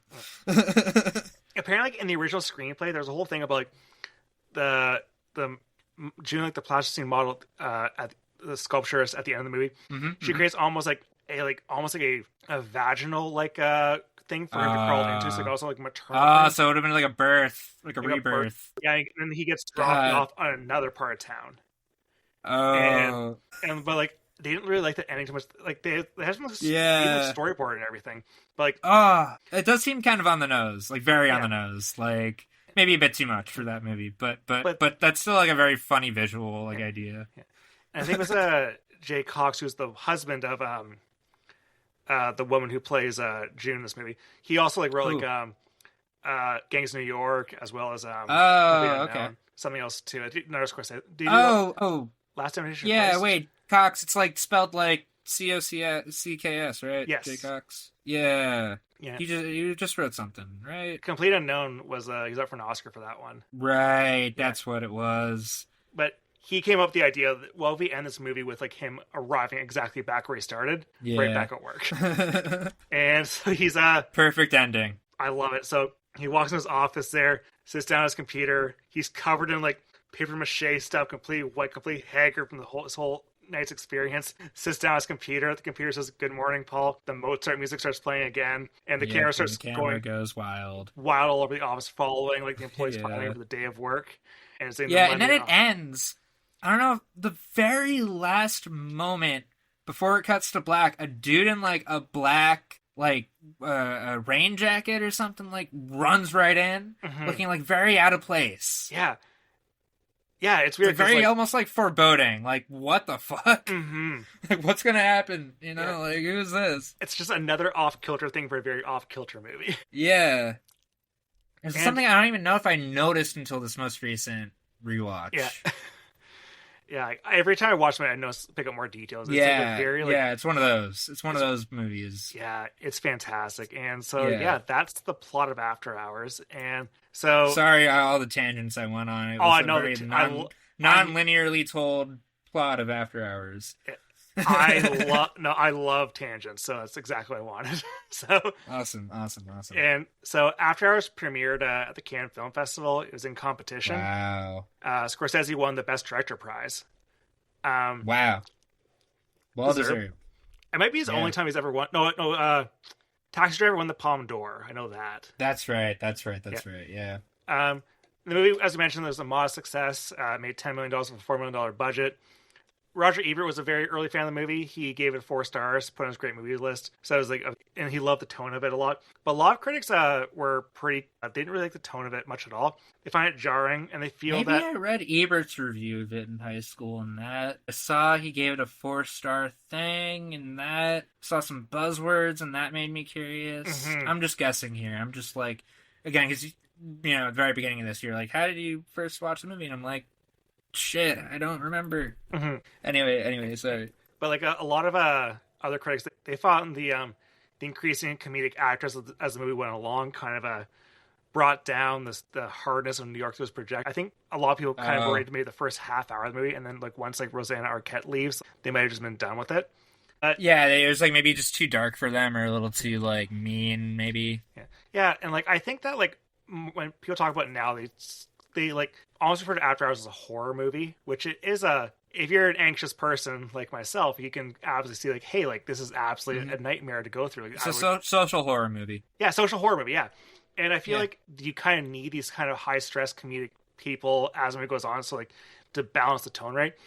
Like clearly Ari Aster and I was Safdie just brothers, thinking about Beau's they're Afraid. very much influenced by After Hours in the sense like like Uncut Gems, Good Time, and Marty Supreme are very much After Hours, and like one night something going horribly wrong each time, everything more stressful than the last scene. Like, and I remember with Marty Supreme this year, like reading a lot of reviews saying that it's just like parts of it are just like After Hours, which like it's kind of interesting that it became almost shorthand for a very stressful like characters encountering an ensemble of characters throughout like scene after scene. It's almost like a road trip through like a short period of time where you're kind of just very, very stressed the whole time. Yeah. It's like less a road trip and more like anxiety zigzag. Yeah, exactly. Yeah, which is perfect for the kind of a format and just the kind of how it fucks your mental state. 91st Street all the way down to Soho and never goes back. Yeah. I shouldn't have said upstate is not upstate. I mistermed the geographic area. I said upstate. Upstate New York is like above New York City. 91st Street is like the upper Manhattan is I think more the proper. It's like I don't know because I don't know which side. I don't know if it's the Upper West Side or Upper East Side. You don't know that just from hearing the street number. But it's like I said, but like on a very like because Manhattan's like big but not that big. It must not. It's big. Yeah. But like, how long would a cab ride go from like the top of Manhattan to the bottom of Manhattan? Well, so I mean, cab ride is different than like 1 a.m. on an empty. Okay, so like 1 a.m. Okay, so on like an empty night, a rare empty night. There was this one video I remember several years back. This guy, I think it was a taxi driver, recorded himself, or just pedestrian driver in the middle of the night in the city. Somehow, I don't know if he gamed the system or he magically came across it, but like every single light he hit was turning green. He did not hit a single red light for like 90 minutes, some like crazy amount of time. And it was like 100 plus lights or something. I don't know how far or how I don't know. Again, I don't remember how long, how far he went. But I just remember seeing that and thinking that that's like an albatross unicorn kind of thing, you know. But anyway, I think going from like 91st Street down to Soho in a taxi on like an empty night, maybe, God, it's like 30, it's got to be like a 35, 40-minute train ride. Okay. Subway ride, I think. Okay, Maybe I can visualize it, on the subway. So it's that on the subway. I guess you can assume that it's a similar amount on the road if there's no traffic. The thing is, there's always going to be traffic. Yeah. So it's not going to take. It would take like probably. It could take anywhere from an hour or so. Just to get from one place to another. Even more. I've spent like 2 hours just like in traffic getting into the Lincoln, one of the either the Holland or Lincoln tunnel, probably both tunnels actually. Getting out of the city whenever my mom is driving me in and out, we're always like in traffic getting out of the city. It's always like super packed and just slow as hell. But Paul, in terms of his journey, he could have done like a 2-hour walk. That's what I was thinking. Yeah, it was kind of yeah. Could you not just? Because I read that like it's like the distance is about 5 miles. So it's like you walk at like 3 to 4 miles an hour. You could actually do it in like 90 minutes. But I guess like when he would have considered doing that, it was raining. But then he loses. That's the other thing too. Yeah. That's also true. Yeah. Raining and he's got his. That's actually true. So he can't go home. Yeah. He still can't go home. But the best he could probably do unless is, he gets new keys. Yeah. New keys, ask a neighbor to like let him in or something, or landlord let him in. Like, but he doesn't have his keys in the movie. Nope. But so that's hey, maybe that's the dude in the black trench coat was coming in to give him his keys because he forgot them. Here you go, sir. This is a guy from Club Berlin or something. I don't know. Yeah. Yeah. When his Club Berlin friends came by, like, we're gonna shave you the rest of your mohawk now. Yeah. All right, well, so yeah, that's After Hours. Thank you so much for joining me, Jared. Thank you so much for having me. This is a blast to talk about. Yeah, I love talking about this movie with you. Yeah. Sorry, I can't remember how I first watched it. Oh, no problem at all. A little bit. It's one of those things where like I just assumed like I knew, or like I just was like, oh yeah, After Hours. I definitely know where that started, and then I was like, wait, do I? Yeah. And now I'm having a bit of like I don't know if it's existential or what, where I'm just slightly like trying to remember your entire life, obsessed trying to like remember how this movie came into my life, and if like when I watched it I was even aware that it was a Martin Scorsese movie, or if I was just like I want to watch like a funny dark comedy. Like maybe I was like reading a best dark comedies list or something, and it was there like an article or something. Because I'd do that. I'd read articles and get recommendations that way and watch movies. Because, I was in high school just trying to watch whatever I could, pretty much. I was pretty open with what I was watching. I was like, as far as like modern day high schoolers go, I feel like I was on the more adventurous side of things. And it's watching a lot of things I need to rewatch and like actually properly watch as an adult. Like I went through a lot of Tarkovsky movies when I was in high school. Nice. And like I gotta rewatch them because like my memories of them aren't that great, but I remember like loving them. Like I remember being very sucked in and all that. But like it's like I know that there's stuff that I was not getting because due to the fact that I was literally in high school watching this stuff. And probably in college too. That's the best thing about movies, in my opinion, is that like you can like always come back to a later point in time and get so much out of them. And also like they're not that long. Like Stalker's like 3 hours long, kind of thing. Maybe like I think Stalker's shorter than that. Solaris is 3 hours long.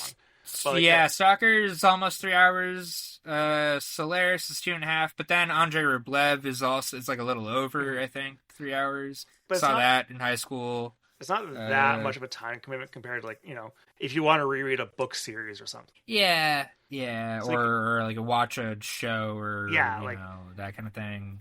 Like if you want to go back and watch all of Cheers or something like that, it's gonna take a lot longer than watching like all of Yeah, movies. it's like it's like I don't know if you're aware, like the castration movies, like those are 5 hours and they're great. I haven't seen them. Okay, they're like lo-fi experimental trans not really coming of age stories. they're more like these like very, it's like almost like Dogma 95-esque, like levels of natural, like sort of stories of people struggling in various ways, experiences, but it's very good. It's very funny in points. It's very interesting throughout. Very great performances, and it's all improvised, but very well done improv. Nothing like cringy or whatever. There is that. I guess I should maybe, having nothing to do with anything I've just talked about, but because you're Canadian, I'm surmising. Yeah. Yes, I am. Yeah, I just caught Nirvana the band, the show, the movie the other day. It's incredible. Yeah, fucking amazing. It's so second fucking time funny. seeing it. Oh my god, I can't wait for the rest of the world to see it. I'm seeing it again this Friday at my local theater. I saw it at my local film festival. I missed it at TIFF. I could not get into it at TIFF this year because it was so like, that was the hardest ticket to get at TIFF because it was. Oh my god, yeah, I bet it just went out like that, like a fucking like blank. Yeah, I got to see the red carpet though, which was really cool. So I got to see them come in with their RV there. Like that was awesome. That's cool. That's cool. Yeah, but that's like one of the funniest movies I've seen in years. So like, yeah. Oh so my god. My plug for this week's episode is to go watch Nirvana the band, the show, the movie this week. Yeah, you gotta go. Okay, so like in terms of the movies. Okay, yeah, no. In terms of movies coming out this weekend. I would say Nirvana the band, the show, the movie. One of the funniest movies of the last several years. It's like that, Hundreds of Beavers, Naked Gun. I don't know some of the other ones, sure, but like that one for sure, like rises above. I think. And then also I did have a fun time. I got to see Good Luck, Have Fun, Don't Die. I actually saw it. I've seen it a couple times now. I've had a lot of fun with that movie. I really want to check that one out. It's the new Gore Verbinski, Sam Rockwell thing. Very anti-AI, which is just like Sweet. Nice to see. Love to hear it. It's like it's pretty goofy. It's pretty silly. It's pretty. It's of a certain like budget level for sure, but like it's still fun. I had a fun time with it. And I want Gore Verbinski to continue making more movies. I hope we don't go another like 10 years without. It's been a long time, yeah. Yeah, it was like the last movie he did was A Cure for Wellness, which was literally 10 years ago. It came out 10 years ago.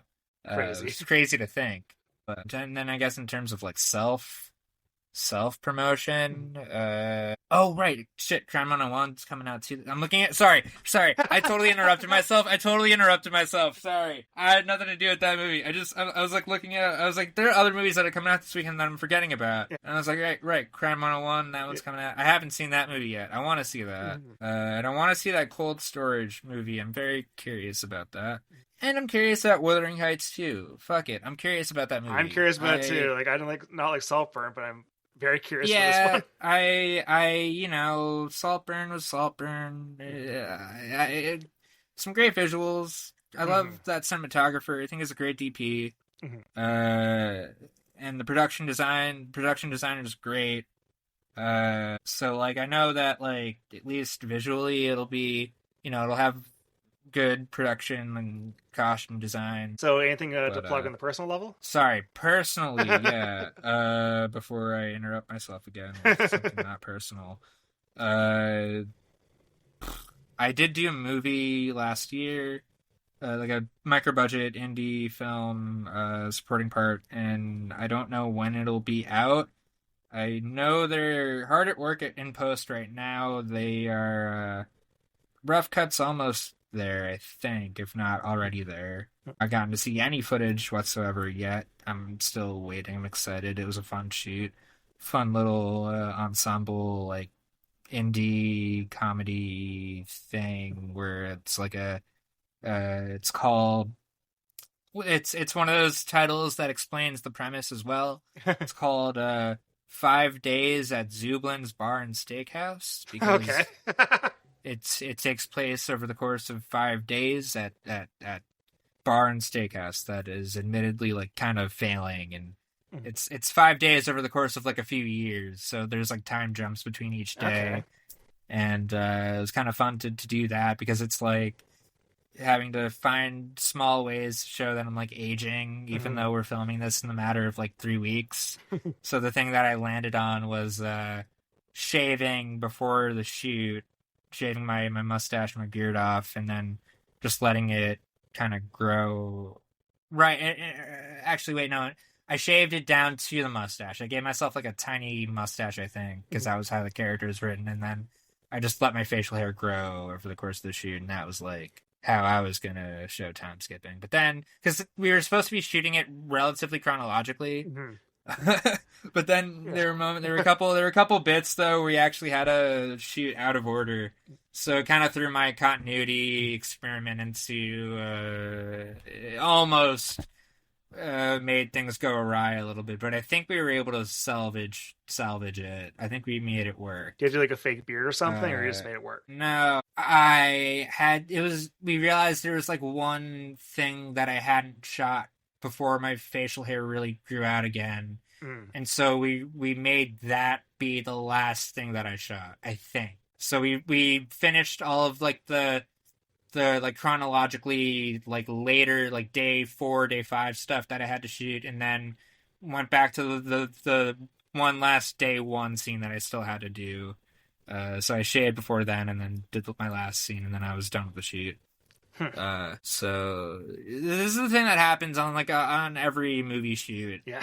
Is that like scenes don't, you don't, something comes up in the way and you don't get everything you want to shoot. And so then you end up having to like push certain things back and rearrange schedules, and then it's like if you have some kind of like overarching idea or plan, then that can kind of throw the plan into question. You gotta, do plan B or do this or that. It's like, why, continuity errors happen, or why random things like, why did that character make that choice? That doesn't logically make sense. Well, maybe because when they were filming it, something happened, and then that's why that character had to make that choice. It's, it's like one of those things. Zublin's Steakhouse, Barn Steakhouse, I'm in that.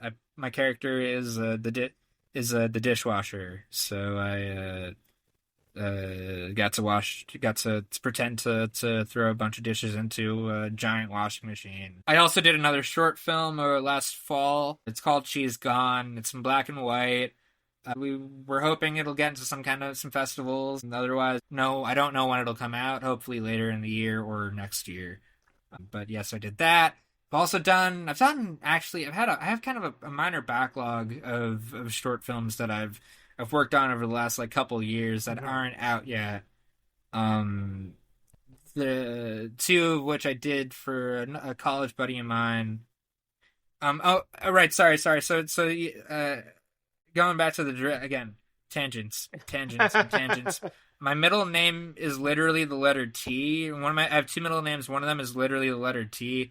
At this point in my life, I'm convinced it just should stand for tangent. Yeah. Because it's every time I start a story, I go on another one before I can finish it. Because so this movie I did with Cheech, it's called Angry Neighbors.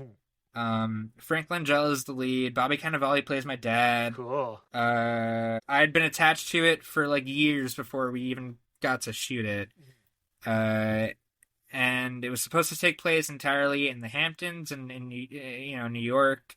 It was supposed to be like a send up, like a satire of like 1% Hamptons 1%ers and the sort of like wealthy elite there. Main character is this like working class guy that lives on a house in an island. He's trying to concoct like some kind of scheme to destroy this like billionaire's mansion that's being erected right next to his house, across the water. But it had been picked up by a production company located in middle of nowhere, Minnesota, and like not near Minneapolis, like an hour, at least an hour outside, in the middle of nowhere, Minnesota. It doesn't look at all like the Hamptons. Oh no! So it's all like a lot of VFX work had to be done, a lot of like that stuff, and it really does show in the final movie. So my buddy, Alan Smith-Ead himself from it. It's like if you go on IMDb, you look the movie up. The director that's listed is, as far as I'm aware, someone that does not exist. If not some friend of the producers that, just decided to put their name on it. I don't know. I never met this person. I don't know, When I met up with the director earlier last year, the thing for the Moonrise Q&A, he was talking to me about it. He's very like embarrassed to be, just like doesn't talk. He doesn't like talking about that movie with people and all that because it's just like I get it. It was a really tough shoot for him dealing with this like one producer that picked up the movie, whose company picked up the movie. It was just like the guy whose main output was like Christian films and like zombie films. He's like a religious right winger that did not see any of the satire in the script. Frank Langella's character in the movie, like I said, he lives by himself. Or really, he lives with his dog in his house on his island, and the dog is like it's supposed to be like a subtle joke of the script that the dog was originally owned by this crazy billionaire, and Frank's character just sort of like dog napped him from the property, and now he's his dog because the dog is like a crazy right wing capitalist Christian. Represents everything that Frank's character hates and is constantly like bickering with him about politics and religion and stuff in the script. And that still does translate into the movie, but they cast Cheech to play that character. Okay. So Cheech is the voice of the dog. Okay. In the movie. Yeah. And it's just like one of those things where the material and that actor just were not meant for each other, and like they clearly, I don't think, I talked to my buddy about it. I don't think he was involved with Cheech's voice work, like his voice sessions in the booth. That was all the producer working with Cheech, I'm pretty sure. So it's just all like readings that don't really, it's if you watch the movie, it's like one of those like interesting like bad movie things where you're watching, you kind of see a story behind the scenes as you're watching it. I'm very it's one curious of those about it now. Yeah, there's this one sequence. There were a couple sequences we were supposed to shoot, but for one reason or another it didn't end up panning out. There's like a whole spoiler alert, but there's a whole sequence at the very end of the movie where Frank's character is supposed to jump into the lake that surrounds his house, or maybe it's a river that leads into an ocean. I forget. Probably it is a river that leads into an ocean because it's the Hamptons. But he jumps in with the dog and he swims away, and that's how the movie ends. There's something happens on the island. The billionaire makes a proposition to him, and then he's like, "Fuck you! I'm leaving. I'm out." And the dog goes with him, and then that's like the movie. But then it came time to shoot that stuff, and obviously you have to shoot Frank jumping into a pool of water, not like a river. And so we spend the whole day shooting other scenes while the set crew is busy building the pool out to look like a natural body of water, dressing it up to look like dirt or whatever. Like it's probably is looking really fake too. I don't know, but they're spending the whole day working on this pool to make it look good for Frank and for the crew and the camera and all that. And so I leave, so I'm not there when this all happens, but I hear about it at dinner that night from the director, because we're all sharing the same hotel. We're all having dinner with each other every night. Yeah. After the, shoot, I'm hearing all the horror stories from the day, basically. And so apparently it came time to shoot, and Frank dipped his toe in the water and was like, "I'm too cold. I can't do this. I'm not doing it." Fuck. And to be totally fair, because obviously Frank, now he got canceled, he got fired, he got whatever from House of Usher and all that. He never had anything like that happen on the set, but like he's an old guy, he's an old man, he's in his 80s, he can only handle so much, it's like, obviously, pool, you're gonna be sensitive to the pool temperatures when you're that old. But then it became this thing of, like, after they never got that scene, they never got the scene where he jumps in the pool, they never got the ending of the movie. Which is the ending, yeah. Yeah, they never shot the ending of the movie. And then there's another sequence that's like a flashback, kind of like important flashback, that shows, Frank's character, like, having a pretty public crash out at this, like, this like private snooty party that he's been invited to. That's for all the, like, rich people to gloat about what they're doing with their lives.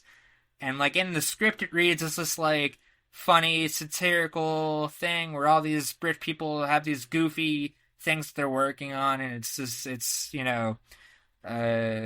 silly, whatever. And then he gets up and, like, and in hindsight, my memory of this sequence, it would not have aged well given what, given Me Too and everything. But, like, Frank's character, like, gets really drunk and then, like, lunges across the table and tries kissing one of the hot, like, billionaire women or whatever. And, makes a total ass out of himself and then gets kicked out, and his wife leaves him and all that. And so when it came time to shoot this whole sequence, the director wanted to do, like, a whole, like, one-er of... Because the idea is Frank's character and my character are actually, like, walking into this party together, and he's telling me about all these people at it and all what they're up to and all that, why they're these, crazy millionaires. It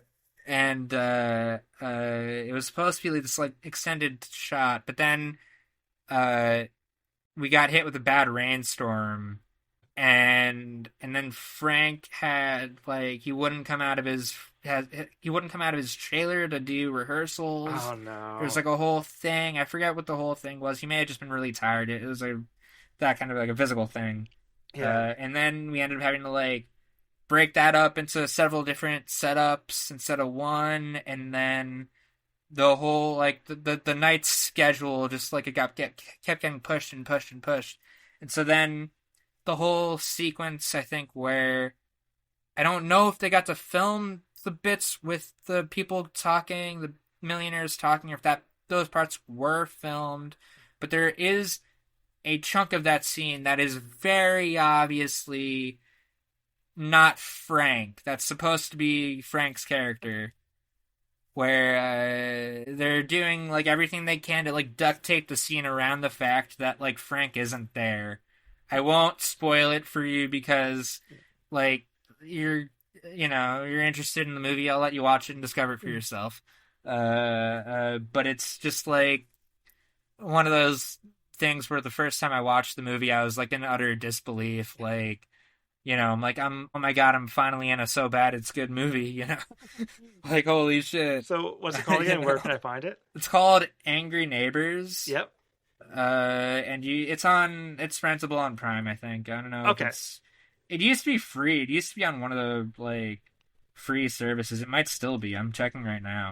Yeah, that's yeah. So you'll see the director is Warren Brock. Mm-hmm. Warren Brock doesn't exist. I don't know who Warren Brock is. If he exists, I'm sorry. Yeah. But my buddy is the real director. I just got to work with him again on this short, She's Gone. Mm-hmm. We had a really fun time on it. It was like made it for no money. It's very, it's an element to it that's very scrappy for sure. Yeah. We're doing what we can with the resources we have, but I had a really fun time with it. I hope it gets shown somewhere. That would be kind of crazy because it's, something we kind of just put together for literally no money. Yeah. Wish you best of luck with that. I really hope. Thank you.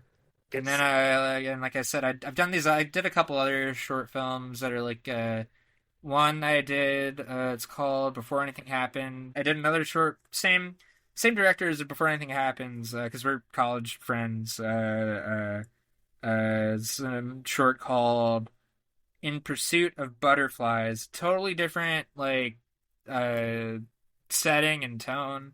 A period piece, takes place in the mid 17th century.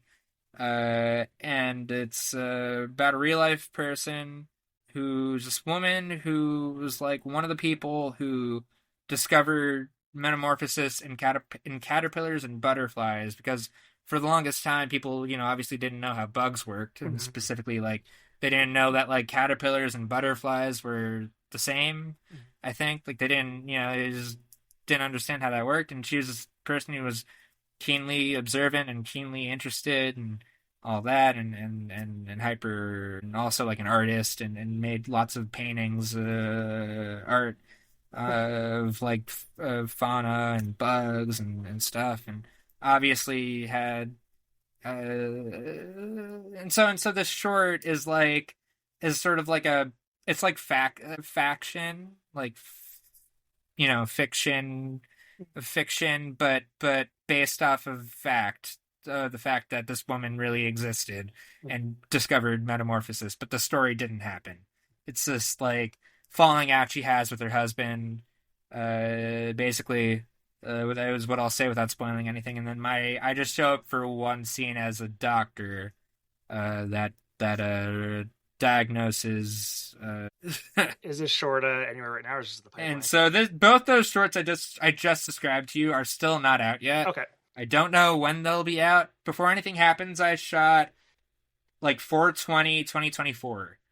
I just remember that because I'll always anything on 4/20. I'm a stoner, so that kind of thing sticks with me. Shot that was like I think in like May last year.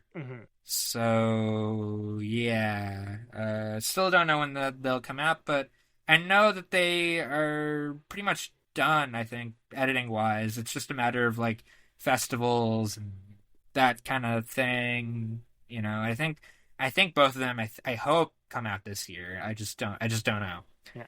And then doing a voiceover thing for the same college friend. She's got an animated web series in the works that I've done a little voice for. It's called Vampire Ranch. About it's like a Western vampire thing. It's like a vampirism in the Old West, and the joke there is that they don't know that it's vampirism because like they just don't have any points of reference for vampires in the Old West, so they think it's like a werewolf thing at first. So you know clever. It's like a fun little thing. So I got that. I got a indie micro budget indie that I'm hopefully gonna shoot this year. That I have a lead part in. Nice. I did some table reads for it last year. Had a fun time. Yeah. And then otherwise I'm just if there's anyone who's casting or whatever listening to this, I am still out there. I want to be in things. Please think of me. Yeah, fuck. I want to work. Yeah. I want to keep working. And where can we find you on social media right now? Yeah, you can just follow me on Twitter, real Jared Gilman. Although it's a cesspool and there's a lot of crazy Nazi right wingers and bots and horrible shit. So if you don't want to follow me on there, I totally get it and do not begrudge you one bit. So that's just the trap I'm in. Really, is just the fact that like that's my biggest platform. It's like where I have the most reach. It's where I know I can find the most people. I have the most friends. I got them. It's like it's just like It sucks that it sucks now. Yeah, it makes me just that much more mad at Elon. I know, fuck Elon for fucking it up. Yeah. Granted, Jack wasn't the best either, but like it was better. It wasn't this bad. It was better. It was better. There was a level of level-headedness relative to Elon that I didn't even realize was a thing at the time. I just remember at the time people were complaining about Jack not doing enough to like get rid of Nazis on the platform and stuff, right? I just have this memory of people always being upset with him, and then he stepped down and they were like, oh, finally, and then Elon stepped in and they were like, wait, no, come back, Jack, come back. Come back, wait. Well, I'm still on Twitter as well as so I'm on. You can follow me. I'm on Instagram as well, but I don't post. I just post like story stuff mainly. Yeah. If anything happens, but It's like few and far between. Yeah. People can follow me on Twitter, Blue Sky, and Letterboxd. You can also my tag on all those is at @bwishart. You can also follow MoviePod on Twitter, Blue Sky, Instagram, and YouTube. I also have a subreddit as well, which is MoviePod. So MoviePod continues on next week. So next week I'm being joined by my friend Kevin. We'll be discussing the Robert Altman film Popeye.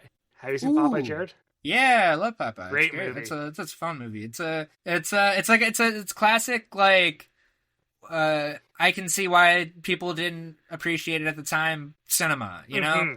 Like, yeah. I feel like part of the fun for me of watching that movie is, like, it's the fun of, like, watching a bad comedy, even though everything in it is so well done. You know, it's still, there is an element to it that is very, like, awkward. Yeah. And, like, and unseemly, and, like, and just, like, it shouldn't work.